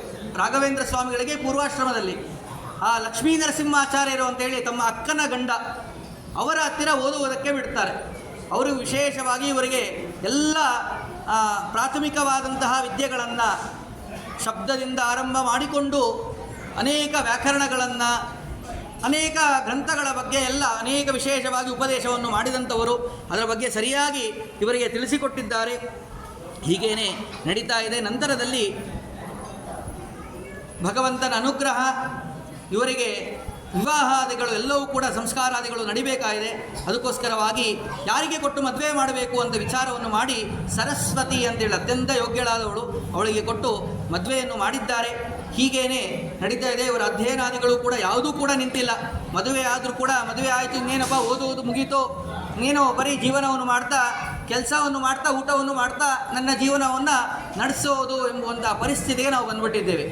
ಒಂದು ತಿಳ್ಕೋಬೇಕು ನಾವು, ಪ್ರಧಾನವಾದ ಉದ್ದೇಶ ಅದನ್ನು ರಾಘವೇಂದ್ರ ಸ್ವಾಮಿಗಳು ತಮ್ಮ ಪೂರ್ವಾಶ್ರಮದಲ್ಲೇ ನಮಗೆ ಸಂದೇಶವನ್ನು ಕೊಡ್ತಾ ಇದ್ದಾರೆ. ನಾವು ಓದುವುದು ಅದಕ್ಕೆ ಕೊನೆ ಎಂಬುದು ಇಲ್ಲ, ಅಧ್ಯಯನಕ್ಕೆ ಓದುವುದಕ್ಕೆ ಕೊನೆ ಎಂಬುದು ಇಲ್ಲ. ಯಾಕೆ ಅಂತಂದರೆ ಸಮುದ್ರದ ಕೊನೆ ನಮಗೆ ಹೇಗೆ ಸಿಗುವುದಿಲ್ಲವೋ, ಆ ಸಮುದ್ರದ ಆಳ ಎಷ್ಟು ವಿಸ್ತಾರವಾಗಿರುತ್ತದೆಯೋ ಅಷ್ಟು ವಿಸ್ತಾರವಾದದ್ದು ವಿದ್ಯಾ, ಜ್ಞಾನ ಎಂಬುದು. ಆ ಜ್ಞಾನದ ರಾಶಿ ಸಮುದ್ರವನ್ನು ಮುಟ್ಟಬೇಕಾದರೆ, ಅಲ್ಲಿ ನಾವು ಸಂಪೂರ್ಣವಾಗಿ ಇಳಿಯಬೇಕಾದರೆ ಕೇವಲ ಒಂದಿಷ್ಟು ವರ್ಷಗಳ ಪರ್ಯಂತರವಾಗಿ 10 ವರ್ಷದನ್ನು ಓದಿದೆ, 12 ವರ್ಷ 15 ವರ್ಷ ಓದಿದರೆ ಮುಗಿಯೋದಿಲ್ಲ. ನನ್ನ ಜೀವನದ ಪರ್ಯಂತರವಾಗಿ ಸಂಪೂರ್ಣವಾಗಿ ಜೀವಿತಾವಧಿಯಲ್ಲಿ ನಾವು ಅಧ್ಯಯನವನ್ನು ಮಾಡ್ತಾನೇ ಇರಬೇಕು.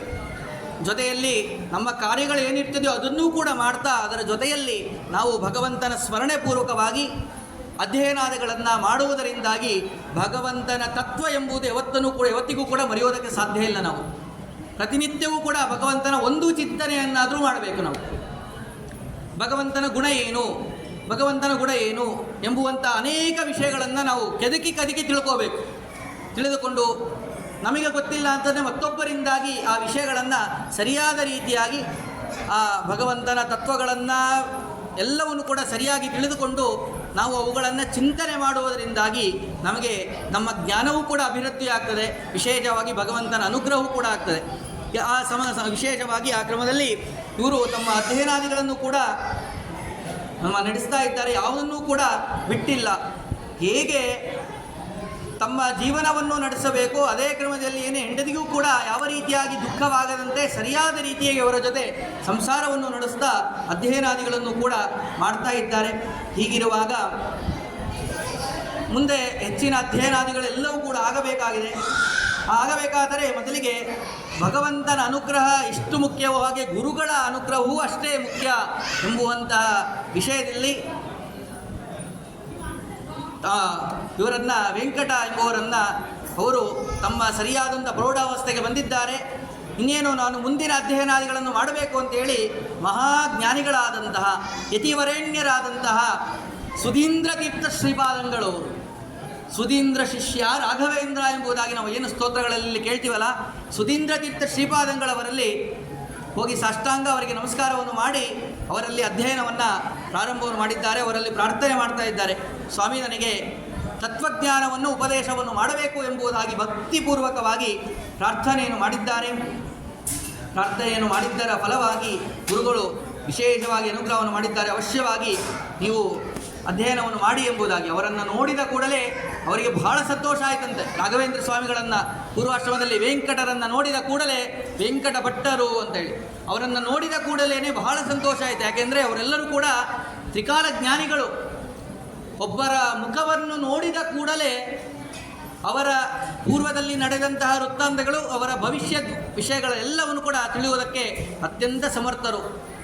ಹೀಗೇನೆ ನೋಡಿ, ನಾವು ರಾಘವೇಂದ್ರ ಸ್ವಾಮಿಗಳು ಅವರು ವೃಂದಾವನಸ್ಥರಾದರೂ ಕೂಡ ನಾವು ಇಷ್ಟೆಲ್ಲ ಫಲವನ್ನು ಯಾಕೆ ಪಡಿತಾ ಇದ್ದೇವೆ ಅಂತಂದರೆ ಅವರು ವೃಂದಾವನದಲ್ಲಿಯೂ ಕೂಡ ಇದ್ದು ನಮ್ಮನ್ನು ನಮ್ಮನ್ನು ಅನುಗ್ರಹವನ್ನು ಮಾಡ್ತಾ ಇದ್ದಾರೆ.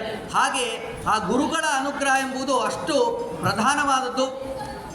ಹೀಗೇನೆ ನಾವು ಗುರುಗಳನ್ನು ಸೇವೆಯನ್ನು ಮಾಡಿದಷ್ಟು ಗುರುಗಳು ನಮ್ಮನ್ನು ವಿಶೇಷವಾಗಿ ಕರುಣೆಯನ್ನು ಮಾಡಿ ನಮ್ಮ ಮೇಲೆ ಒಮ್ಮೆ ದೃಷ್ಟಿಯನ್ನು ಬೀರಿದರೆ ಸಾಕು, ನಮ್ಮ ಜೀವನ ಸಾರ್ಥಕವಾಗ್ತದೆ. ಆ ಕ್ರಮದಲ್ಲಿ ವಿಶೇಷವಾಗಿ ಗುರುಗಳು ಇವರಿಗೆ ಅನುಗ್ರಹವನ್ನು ಮಾಡಿದ್ದಾರೆ. ಸುಧೀಂದ್ರ ತೀರ್ಥರ ಶ್ರೀಪಾದಂಗಳವರು ಅವಶ್ಯವಾಗಿ ನೀವು ಇಲ್ಲಿ ಅಧ್ಯಯನವನ್ನು ಮಾಡಿ ಎಂಬುದಾಗಿ ಹೇಳಿದ್ದಾರೆ. ಆ ಕ್ರಮದಲ್ಲಿ ಇವರು ತಮ್ಮ ಮುಂದಿನ ಅಧ್ಯಯನವನ್ನು ಹೆಚ್ಚಿನ ಅಧ್ಯಯನವನ್ನೆಲ್ಲವನ್ನು ಕೂಡ ಗುರುಗಳಲ್ಲಿ ನಡೆಸ್ತಾ ಇದ್ದಾರೆ. ಹೀಗೇನೆ ವಿಶೇಷವಾಗಿ ಪ್ರಾತಃ ಕಾಲೇ ತ್ವದೀತಸ್ಯ ರಾತ್ರೋ ವ್ಯಾಖ್ಯಾಂ ನಿಲೇಖಸಃ ಗ್ರಂಥಸ್ಯ ವೆಂಕಟಾಚಾರ್ಯ ಪ್ರತ್ಯಹಂ ಚೈವಮೇವಹಿ. ಹೀಗೇನೆ ಪ್ರತಿನಿತ್ಯವೂ ಕೂಡ ಚೆನ್ನಾಗಿ ಇವರಲ್ಲಿ ಅಧ್ಯಯನವನ್ನು ಮಾಡುವುದು, ರಾತ್ರಿಯ ಕಾಲದಲ್ಲಿ ಗುರುಗಳು ಹೇಳಿದಂತಹ ವಿಷಯಗಳನ್ನು ಸರಿಯಾಗಿ ಅವುಗಳನ್ನು ಬರೆದಿಡುವುದು. ನೋಡಿ, ನಾವೇನು ಮಾಡ್ತೀವಿ, ಸ್ಕೂಲಿಗೆ ಶಾಲೆಗೆ ಹೋಗುವುದು, ಕಾಲೇಜುಗಳಿಗೆ ಹೋಗುವುದು, ಸ್ಕೂಲು ಕಾಲೇಜು ಮುಗಿದ ಮೇಲೆ ಮತ್ತೆ ಮನೆಗೆ ಬಂದು ಪುಸ್ತಕ ಮುಚ್ಚಿದರೆ ಮತ್ತೆ ನಾವು 6ನೇ ದಿನ ಶಾಲೆಯಲ್ಲೇ ಆ ಪುಸ್ತಕ ಓಪನನ್ನು ಮಾಡುವುದು, ತೆಗೆಯೋದು. ಹಾಗೆ ಮಾಡುವುದಲ್ಲ, ನಿತ್ಯವೂ ಕೂಡ ಗುರುಗಳು ಹೇಳಿದಂತಹ ವಿಷಯಗಳನ್ನು ಮತ್ತೆ ಸಾಯಂಕಾಲದಲ್ಲಿಯೋ ರಾತ್ರಿ ಕಾಲದಲ್ಲಿಯೋ ಅವೆಲ್ಲವೂ ಕೂಡ ಮೆಲುಕು ಹಾಕಬೇಕಂತೆ. ಅವೆಲ್ಲ ಏನೇನು ವಿಷಯಗಳನ್ನು ಹೇಳಿದ್ದಾರೆ, ತತ್ವಗಳನ್ನು ತಿಳಿಸಿದ್ದಾರೆ ಅಂತ ಹೇಳಿ ನಾವು ಅದನ್ನು ಮೆಲುಕು ಹಾಕಿ ಎಲ್ಲವನ್ನು ಕೂಡ ತಿಳಿದು ಬರೆದಿಡ್ತಿದ್ರಂತೆ. ನೋಡಿ, ಯಾಕೆ ನಾವು ಗುರುಗಳ ವಿಷಯಗಳನ್ನು ತಿಳಿಯಬೇಕು, ಮಹಿಮೆಗಳನ್ನು ಅಂತಂದರೆ ಅವರು ಮಾಡಿದ ವಿಶಿಷ್ಟವಾದಂಥ ಒಂದು ದೊಡ್ಡ ಮಹಿಮೆ ಇದು. ರಾಘವೇಂದ್ರ ಸ್ವಾಮಿಗಳು ತಮ್ಮ ಪೂರ್ವಾಶ್ರಮದಲ್ಲಿ ಏನೇ ಗುರುಗಳು ಹೇಳಿದಂತಹ ವಿಷಯಗಳನ್ನು ಕೇವಲ ತಿಳಿದುಕೊಳ್ಳುವುದಷ್ಟೇ ಅಲ್ಲ, ತಿಳಿದುಕೊಂಡು ಅದನ್ನು ಗ್ರಂಥದಲ್ಲಿ ಒಂದು ಪುಸ್ತಕದ ರೂಪದಲ್ಲಿ ಪುಸ್ತಕದಲ್ಲಿ ಬರೆದಿಡ್ತಾ ಇದ್ರಂತೆ ಎಲ್ಲವನ್ನು ಕೂಡ. ಅದರ ಜೊತೆಯಲ್ಲಿ ಅವರಿಗೆ ಹೊಳೆಯುವಂಥ ವಿಷಯಗಳು, ಇದರ ಮೇಲೆ ಹೆಚ್ಚಿನ ವಿಷಯಗಳು ಅವರಿಗೆ ಏನೇನು ತಿಳಿದು ಬರ್ತಾ ಇತ್ತೋ ಗುರುಗಳ ಭಗವಂತನ ಅನುಗ್ರಹದಿಂದಾಗಿ ಎಲ್ಲವನ್ನು ಕೂಡ ಒಂದು ಗ್ರಂಥದ ರೂಪದಲ್ಲಿ ಅದನ್ನು ಬರೆದಿಡ್ತಾ ಇದ್ರಂತೆ. ಹೀಗೇನೆ ನಡೀತಾ ಇದೆ. ಈ ಸಂದರ್ಭದಲ್ಲಿ ಸಾಮಾನ್ಯ ಎಲ್ಲ ಕಾಲದಲ್ಲಿಯೂ ಕೂಡ ಇದ್ದೇ ಇರ್ತಾರೆ ದುಷ್ಟ ಜನರು. ಅವರ ಜೊತೆ ಓದ್ತಿರುವಂತಹ ಅನೇಕ ವಿದ್ಯಾರ್ಥಿಗಳು ಕೂಡ ಇದ್ದೇ ಇದ್ದರು. ಹಾಗೇನೆ ಒಂದು ಸಂದರ್ಭದಲ್ಲಿ ಏನಾಗಿದೆ, ರಾಘವೇಂದ್ರ ವೆಂಕಟ ಭಟ್ಟರು ತಾವು ಅಧ್ಯಯನಾದಿಗಳನ್ನು ಮಾಡಿ ರಾತ್ರಿ ಕಾಲದಲ್ಲಿ ಬರೆದಿಡುವಂತಹ ಎಲ್ಲ ಕಾರ್ಯಗಳನ್ನು ನಡೆಸ್ತಾ ಇದ್ದಾರೆ. ಆದರೆ ಇವರು ಪ್ರತಿನಿತ್ಯವೂ ಕೂಡ ಗುರುಗಳಲ್ಲಿ ಒಪ್ಪಿಸುವಂತಹ ರೀತಿ, ಅವರ ಜ್ಞಾನ ಪ್ರೌಢಿಮೆ ನೋಡಿ ಹೊಟ್ಟೆ ಉರಿ ಅಂತಾರಲ್ಲ, ಆ ಹೊಟ್ಟೆ ಉರಿ ಜಾಸ್ತಿ ಆಗಿಬಿಟ್ಟಿದೆ ಅಂತ ತನ್ನ ಜೊತೆಯಲ್ಲಿದ್ದವರಿಗೆಲ್ಲರಿಗೂ ಕೂಡ. ಆಗ ಅವರು ವಿಚಾರವನ್ನು ಮಾಡಿದ್ದಾರೆ, ಗುರುಗಳು ಇವರ ಮೇಲೆ ಬಹಳ ಪ್ರೀತಿ ಮಾಡ್ತಾ ಇದ್ದಾರೆ. ಯಾಕೆಂದರೆ ಇವರು ಚೆನ್ನಾಗಿ ಒಪ್ಪಿಸ್ತಾ ಇದ್ದಾರೆ. ಪ್ರತಿನಿತ್ಯ ಹೇಳಿಕೊಡುವಂಥ ವಿಷಯಗಳೆಲ್ಲವನ್ನು ಕೂಡ ಮಾರನೆಯ ದಿನ ಚತ್ತೂ ಬಿಡದೇನೆ, ಅಂದರೆ ಸ್ವಲ್ಪವೂ ಬಿಡದೇನೆ ಅಂತ, ಸ್ವಲ್ಪವೂ ಬಿಡದೆ ಚೆನ್ನಾಗಿ ಒಪ್ಪಿಸ್ತಾ ಇದ್ದಾರೆ. ಗುರುಗಳು ಅವರನ್ನು ಬಹಳ ಪ್ರೀತಿ ಮಾಡುವುದಕ್ಕೆ ಪ್ರಾರಂಭ ಮಾಡಿದ್ದಾರೆ. ನಮ್ಮ ಮೇಲೆ ಅವರು ಸರಿಯಾಗಿ ಪ್ರೀತಿ ಮಾಡ್ತಾ ಇಲ್ಲ ಅಂತ ಹೇಳಿ ಅವರಿಗೆ ಎಲ್ಲರಿಗೂ, ಕೆಲವರಿಗೆ ದುಷ್ಟರಿರ್ತಾರೆ ಅಲ್ವಾ, ಅವರಿಗೆ ಹೊಟ್ಟೆ ಕಿಚ್ಚು ಪ್ರಾರಂಭವಾಗಿದೆ. ಆಗ ಇವರು ಏನಾದರೂ ಮಾಡಿ ಗುರುಗಳಿಗೆ ಇವರ ಮೇಲೆ ಪ್ರೀತಿ ಕಮ್ಮಿ ಆಗಬೇಕು, ಹಾಗೆ ಮಾಡಬೇಕು ಅಂತ ವಿಚಾರವನ್ನು ಮಾಡಿ ಆ ಸಮಯದಲ್ಲಿ ಒಂದು 4-5 ಜನ ಸೇರಿ ಗುರುಗಳಿಗೆ ಹೋಗಿ ಹೇಳ್ತಾ ಇದ್ದಾರೆ, ಸ್ವಾಮಿ ನೀವು ಹೇಳ್ಕೊಟ್ಟಿದ್ದನ್ನು ಯಾವುದೂ ಕೂಡ ಅವನು ಸರಿಯಾಗಿ ಓದೋದಿಲ್ಲ, ಸುಮ್ಮನೆ ಅದನ್ನೇನೋ ಚೂರು ನಿಮ್ಮ ಮುಂದೆ ಹೇಳ್ತಾ ಇದ್ದಾನಷ್ಟೇ, ಯಾವುದನ್ನು ಕೂಡ ಸರಿಯಾಗಿ ಓದೋದೇ ಇಲ್ಲ ಅವನು, ರಾತ್ರಿಯೆಲ್ಲ ಮಲ್ಕೊಂಡಿರ್ತಾನೆ, ನಾವು ರಾತ್ರಿಯೆಲ್ಲ ಕಷ್ಟಪಟ್ಟು ಓದ್ತಾ ಕೊಡ್ತೀವಿ ಅಂತ ಹೇಳ್ತಾರೆ. ಹೌದಾ ಅಂತ, ಸರಿ ಆಯಿತು ನಾನು ವಿಚಾರವನ್ನು ಮಾಡ್ತೀನಿ ಅಂತ ಹೇಳಿ ಹೋಗಿದ್ದಾರೆ. ಒಂದು ಸಂದರ್ಭದಲ್ಲಿ ಎಲ್ಲರೂ ಕೂಡ ಗುರುಕುಲ ಎಲ್ಲರೂ ಮಲಗಿದ್ದಾರೆ. ಮಲಗಿದಂತಹ ಸಂದರ್ಭದಲ್ಲಿ ಗುರುಗಳು ಬಂದಿದ್ದಾರೆ. ಬಂದು ನೋಡಿದರೆ ಆಗಿನ ಕಾಲದಲ್ಲಿ ನಮ್ಮ ರೀತಿಯಾಗೆಲ್ಲ ನಾವೆಲ್ಲ ಹೇಗೆ ಎಲ್ಲ ಒಳ್ಳೆಯ ಸೌಲಭ್ಯಗಳನ್ನು ಪಡೆದುಕೊಂಡಿದ್ದೇವೆ, ಬೆಳಕು ಲೈಟು ಎಲ್ಲವೂ ಕೂಡ ಇದೆ, ಸ್ವಲ್ಪವೂ ಕೂಡ ಕತ್ತಲೆ ಎಂಬುವುದೇ ಇಲ್ಲ. ಕಷ್ಟಪಟ್ಟು ಓದುವುದಕ್ಕೆ ಏನು ಕ್ಯಾಂಡಲ್ಗಳನ್ನು ದೀಪಗಳನ್ನು ಹಚ್ಚಿಕೊಂಡು ಓದುವಂಥ ಪರಿಸ್ಥಿತಿಯೇ ನಮಗೆ ಇಲ್ಲ. ಎಲ್ಲ ರೀತಿಯಾದ ಒಂದು ಕ್ಷಣವೂ ಕೂಡ ಕರೆಂಟ್ ಹೋಗೋದೇನೆ ನಾವು ನೋಡೋದಿಲ್ಲ, UPS ಆನ್ ಆಗ್ಬಿಡುತ್ತೆ ಕ್ಷಣದಲ್ಲೇನೆ. ಹಾಗೆ ಸುಖದ ಸಮೃದ್ಧಿಯಲ್ಲಿ ನಾವೆಲ್ಲ ಇದ್ದೇವೆ. ಆದರೆ ನೋಡಿ, ರಾಘವೇಂದ್ರ ಸ್ವಾಮಿಗಳು ತಮ್ಮ ಪೂರ್ವಾಶ್ರಮದಲ್ಲಿ ಯಾವ ರೀತಿಯಾಗಿ ಓದಿದ್ರು ಅಂದರೆ, ಎಲೆಗಳು ಬಿದ್ದಿರುತ್ತಲ್ಲ, ಒಣದಾದಂಥ ಎಲೆಗಳು, ಒಣಗಿರುವಂಥ ಎಲೆಗಳು ಆ ಎಲೆಗಳನ್ನು ತಂದಿಕೊಂಡು ಇಟ್ಕೊತಾ ಇದ್ರಂತೆ, ಅದನ್ನು ಹಚ್ಚಿಡೋದು, ಆ ಬೆಳಕಿನಲ್ಲಿ ಓದ್ತಾ ಇದ್ರಂತೆ. ಅಂದರೆ ನೋಡಿ ಎಷ್ಟು ಬಡತನದ ಪರಿಸ್ಥಿತಿಯೂ ಕೂಡ ಎತ್ತಿತ್ತು ಆ ಸಂದರ್ಭದಲ್ಲೆಲ್ಲ. ಒಂದು ದೀಪವನ್ನು ತಂದಿಟ್ಕೊಂಡು ಎಣ್ಣೆ ಅದಕ್ಕೆ ತುಪ್ಪ ಎಲ್ಲವೂ ಕೂಡ ಬೇಕಾಗ್ತದೆ. ಅದಕ್ಕೋಸ್ಕರವಾಗಿ ಆ ಒಣಗಿರುವಂತಹ ಎಲೆಯನ್ನು ತಂದೆ ಅದಕ್ಕೆ ಹಚ್ಚೋದು, ಅದು ಆರುವಾಗ ಇನ್ನೊಂದು ಎಲೆಯನ್ನು ಹಚ್ಚೋದು, ಆ ಬೆಳಕಿನಲ್ಲಿ ಅಧ್ಯಯನವನ್ನು ಮಾಡ್ತಾ ಇದ್ರಂತೆ. ನೋಡಿ, ಅಷ್ಟೆಲ್ಲ ಕಷ್ಟಪಟ್ಟು ಓದಿದ್ದರ ಪ್ರಭಾವ, ಆ ಜ್ಞಾನದ ಭಂಡಾರ ಈಗ ನಮ್ಮೆಲ್ಲರಿಗೂ ಕೂಡ ಅನುಗ್ರಹವನ್ನು ಮಾಡ್ತಾ ಇದ್ದಾರೆ. ನಾವೆಲ್ಲ ಇಷ್ಟು ಕಷ್ಟಪಟ್ಟು ಓದಿದರೆ ಎಲ್ಲಿಗೂ ಹೋಗ್ಬಿಡ್ತೀವಿ. ಹಾಗೇನೆ ಈ ಕ್ರಮದಲ್ಲಿ ವಿಶೇಷವಾಗಿ ಅಧ್ಯಯನವನ್ನು ಮಾಡಿದಂತಹ ಮಹಾನುಭಾವರು ರಾತ್ರೋ ನಿದ್ರಾದಿ ನಾಧೀತೆ ಕ್ರೀಡದೇಚ ದಿವಾತಿ ಜನೋಕ್ತೇತಿ ಶ್ರುತಾ ವಾರ್ತಾ ಗುರೋಸ್ಮಾವಿರ್ ನಿವೇದಿತ. ರಾತ್ರಿಯೆಲ್ಲ ನಿದ್ದೆ ಮಾಡ್ತಾನೆ, ಹಗಲೆಲ್ಲ ಆಟ ಆಡ್ತಾನೆ, ಇವನು ಏನೂ ಕೂಡ ಓದೋದೇ ಇಲ್ಲ ಅಂತ ಹೇಳಿ ಇವರು ಹೇಳಿದರು. ಆದರೆ ಇವರು ಬಂದು ನೋಡಿದರೆ ಆಶ್ಚರ್ಯವಾಗ್ತಾ ಇದೆ. ಇವರು ಯಾವ ಗುರುಗಳಾದಂತಹ ಸುಂದರತೀರ್ಥ ಶ್ರೀಪಾದಂಗಳವರು ಅವರು ಬಂದು ನೋಡಿದ್ದಾರೆ. ಇವನು ಹೌದಾ, ಸರಿಯಾ, ಈ ರೀತಿ ಮಾಡ್ತಾ ಇದ್ದಾನಾ ಅಂತ ಹೇಳಿ ವೆಂಕಟಾರ್ಯ ಪರೀಕ್ಷಾತು ಮಯೇವ ಕ್ರಿಯೇತ್ವಿತಿ, ನಾನೇ ಅವರನ್ನು ಪರೀಕ್ಷೆ ಮಾಡ್ತೀನಿ ಅಂತ ಹೋಗಿ ನೋಡಿದರೆ ಆ ಸಂದರ್ಭದಲ್ಲಿ ಆಗಿನ್ನೂ ಮಲಗಿದ್ರಂತೆ. ಹೇಗೆ ಗೊತ್ತಾಯಿತು ಇವರು ಆಗಿನ್ನೂ ಮಲಗಿದ್ರು ಅಂತ? ರಾತ್ರಿ ಕಾಲದಲ್ಲಿ ಬಂದಿದ್ದಾರೆ, ಮಧ್ಯರಾತ್ರಿ ಸಮಯದಲ್ಲಿ ಬಂದು ನೋಡಿದ್ದಾರಂತೆ ಇವರು ಮಲಗಿದ್ದಾರೋ ಇಲ್ಲವೋ ಅಂತ ಹೇಳಿ. ನೋಡಿದರೆ ಆಗಿನ್ನೂ ಮಲ್ಕೊಂಡಿದ್ರಂತವ್ರು. ಹೇಗೆ ಗೊತ್ತಾಯಿತು ಇವರು ಆಗಿನ್ನೂ ಮಲ್ಕೊಂಡಿದ್ದಾರೆ ಅಂತಂದರೆ, ಅವರು ಹಚ್ಚಿಟ್ಟಂತಹ ಏನು ಎಲೆಗಳು ಉರಿತಾ ಇತ್ತೋ ಅದಿನ್ನೂ ಕೂಡ ಸ್ವಲ್ಪ ಉರಿತಾ ಇತ್ತಂತೆ. ಅದೇ ಒಂದು ಹೇಗೆ ಕ್ಯಾಲೆಂಡಲ್ ಅಂದರೆ 1 ತಾಸು ಉರಿಯುತ್ತೆ, ಹಾಗಲ್ಲ. ಒಣಗಿರುವಂಥ ಎಲೆ ಎಷ್ಟು ಸಮಯ ಉರಿಯೋದಕ್ಕೆ ಸಾಧ್ಯ? 1 ಎಲೆ 2 ಎಲೆ 3 ಎಲೆ ಈ ಥರ ಎಷ್ಟು ಸಮಯ ಉರಿಯೋದಕ್ಕೆ ಸಾಧ್ಯ? ಕೆಲವು ಸಮಯ ಮಾತ್ರ ಇರೋಕ್ಕೆ ಸಾಧ್ಯವಾಗ್ತದೆ. ಹಾಗೆಯೇ ಅದನ್ನು ನೋಡಿ ಬಹಳ ಆಶ್ಚರ್ಯವಾಗಿದೆ. ಅಷ್ಟೇ ಅಲ್ಲದೇನೆ ಮತ್ತೊಂದು ವಿಶಿಷ್ಟವಾದಂತಹ ಒಂದು ಘಟನೆಯನ್ನು ಅವರು ನೋಡಿದಂತೆ ಸುಧೀಂದ್ರ ತೀರ್ಥ ಶ್ರೀಪಾದಂಗಳವರು. ಅಲ್ಲಿ ಅವರು ಒಂದು ಪುಸ್ತಕ ಇಟ್ಟಿದ್ರಂತೆ ವೆಂಕಟ ಭಟ್ಟರು. ಏನು ಆ ಪುಸ್ತಕ ಏನಿದೆ ಅಂತ ನೋಡಿದರೆ, ಹಿಂದಿನ ದಿನ ಪಾಠ ಮಾಡುವ ಸಮಯದಲ್ಲಿ ಸುಧೀಂದ್ರ ತೀರ್ಥ ಶ್ರೀಪಾದಂಗಳವರು ಪಾಠವನ್ನು ಹೇಳುವಾಗ ಯಾವುದೋ ಒಂದು ವಿಷಯ ಬಂದಿದೆ. ಆ ವಿಷಯ ಬಹಳ ಕಠಿಣಕರವಾದಂತಹ ವಿಷಯ ಇತ್ತು, ಬಹಳ ವಿಸ್ತಾರವಾದ ವಿಷಯ ಇತ್ತು. ಅಂತಂದರೆ ಈಗ ಯಾವುದೋ ಒಂದು ಬಹಳ ವಿಸ್ತಾರವಾದ ವಿಷಯ ಇರ್ತದೆ, ಸಮಯ ಮುಗಿಯೋಕ್ಕೆ ಬಂದಿರುತ್ತೆ. ಆ ವಿಷಯ ಪ್ರಾರಂಭ ಮಾಡಿದರೆ ಮುಗಿಯೋದಕ್ಕೆ 1 ತಾಸು ಬೇಕಾಗುತ್ತೆ, ಮತ್ತೆ ಪ್ರಾರಂಭ ಮಾಡಿದರೆ ಮುಗಿಸೋದಕ್ಕೆ 1 ತಾಸು ಬೇಕು. ಅದಕ್ಕೋಸ್ಕರವಾಗಿ ಇವತ್ತು ಬೇಡ, ನಾಳೆಯ ದಿನ ಆ ವಿಷಯವನ್ನು ಮುಂದೆ ಹೇಳ್ತೀನಿ ಅಂತೇಳಿ ಎಲ್ಲವನ್ನೂ ತಿಳಿದಂಥ ಮಹಾನುಭಾವರು ಸುಧೀಂದ್ರ ತೀರ್ಥ ಶ್ರೀಪಾದಂಗಳವರು ಅವರು ಒಮ್ಮೆ ಈ ವಿಷಯವನ್ನು, ಮುಂದಿನ ವಿಷಯ ಬಹಳ ವಿಸ್ತಾರವಾಗಿದೆ, ಆದ್ದರಿಂದಾಗಿ ಆ ವಿಷಯವನ್ನು ನಾಳೆ ದಿನ ಹೇಳ್ತೀನಿ ಅಂತ ಹೇಳಿ ಅದನ್ನು ಅಷ್ಟಕ್ಕೆ ಬಿಟ್ಟು ಪಾಠವನ್ನು ನಿಲ್ಲಿಸಿದರು. ಸರಿ, ಆದರೆ ಆ ಪುಸ್ತಕವನ್ನು ತೆಗೆದು ನೋಡಿದರೆ ಆ ಮುಂದೆ ವಿಸ್ತಾರವಾದಂತಹ ಕಠಿಣವಾದಂತಹ ವಿಷಯಗಳನ್ನು ರಾಘವೇಂದ್ರ ಸ್ವಾಮಿಗಳು ಅಷ್ಟನ್ನೂ ಕೂಡ ಬರೆದಿಟ್ಬಿಟ್ಟಿದ್ರಂತೆ. ಮುಂದೆ ಪಾಠವಾಗುವುದು, ಪಾಠ ಹೇಳಿಸ್ಕೊಂಡದ್ದನ್ನು ಬರೆಯೋದೇ ಬಹಳ ಕಷ್ಟ, ನಾವು ಸರಿಯಾಗಿ ಜ್ಞಾಪಕ ಇಟ್ಕೊಂಡು. ಅಂತ ಅದರಲ್ಲಿ ಪಾಠವಾದ ವಿಷಯವಲ್ಲ, ಪಾಠವಾಗದೇ ಇರುವಂಥ ವಿಷಯಗಳನ್ನು ಕೂಡ ಬಹಳ ಚೆನ್ನಾಗಿ ಅದನ್ನು ಬರೆದಿಟ್ಟಿದ್ರಂತೆ. ನೋಡಿ ಬಹಳ ಸಂತೋಷ ಆಯಿತಂತೆ ಗುರುಗಳಾದಂತಹ ಸುಧೀಂದ್ರ ತೀರ್ಥ ಶ್ರೀಪಾದಂಗಳವರಿಗೆ.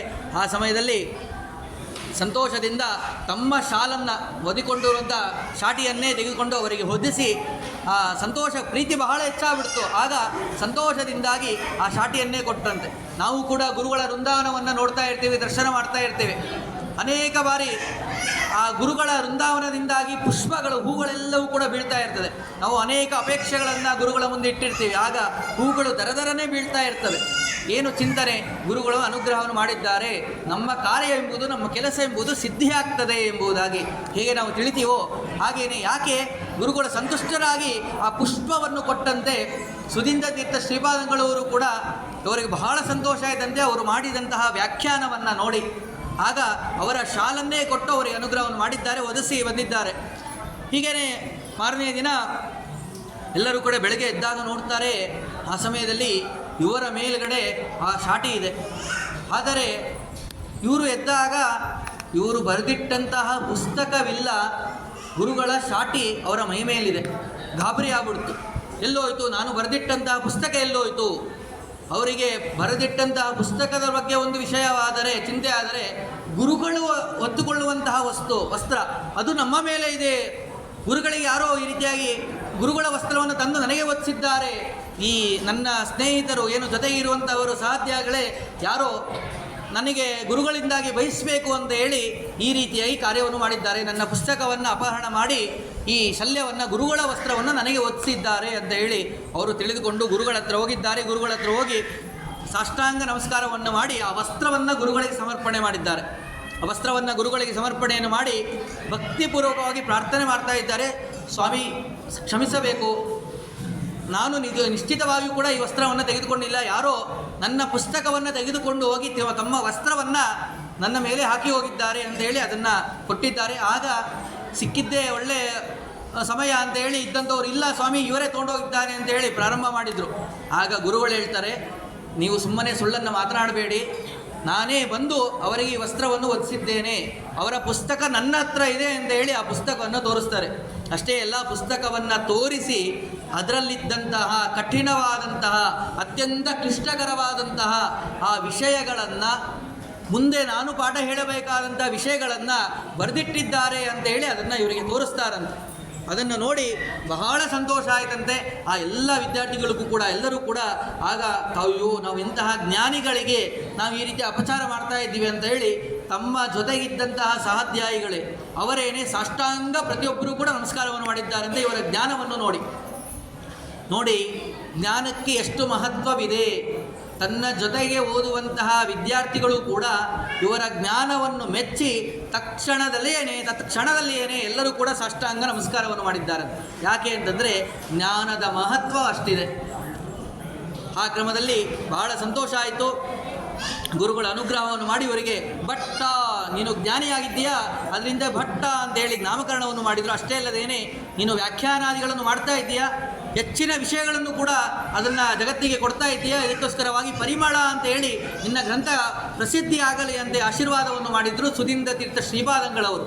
ನೋಡಿ, ಗುರುಗಳು ಸಂತುಷ್ಟರಾಗಿ ನಮ್ಮ ಮೇಲೆ ಅನುಗ್ರಹವನ್ನು ಮಾಡಿದರೆ ಅದು ಎಷ್ಟು ಫಲಕಾರಿಯಾಗುವುದಕ್ಕೆ ಆಗುತ್ತದೆ ಅನ್ನುವುದಕ್ಕೆ ಇದೇ ಜ್ವಲಂತವಾದಂಥ ದೃಷ್ಟಾಂತ. ಸುಧೀಂದ್ರ ತೀರ್ಥ ಶ್ರೀಪಾದಂಗಳವರು ವಿಶೇಷವಾಗಿ ಕರುಣೆಯನ್ನು ಮಾಡಿ ಬಹಳ ಸಂತೋಷದಿಂದ ಇವರಿಗೆ ಅನುಗ್ರಹವನ್ನು ಮಾಡಿ ಪರಿಮಳ ಅಂತ ಹೇಳಿ ನಾಮಕರಣವನ್ನು ಮಾಡಿ ಕೊಟ್ಟರು.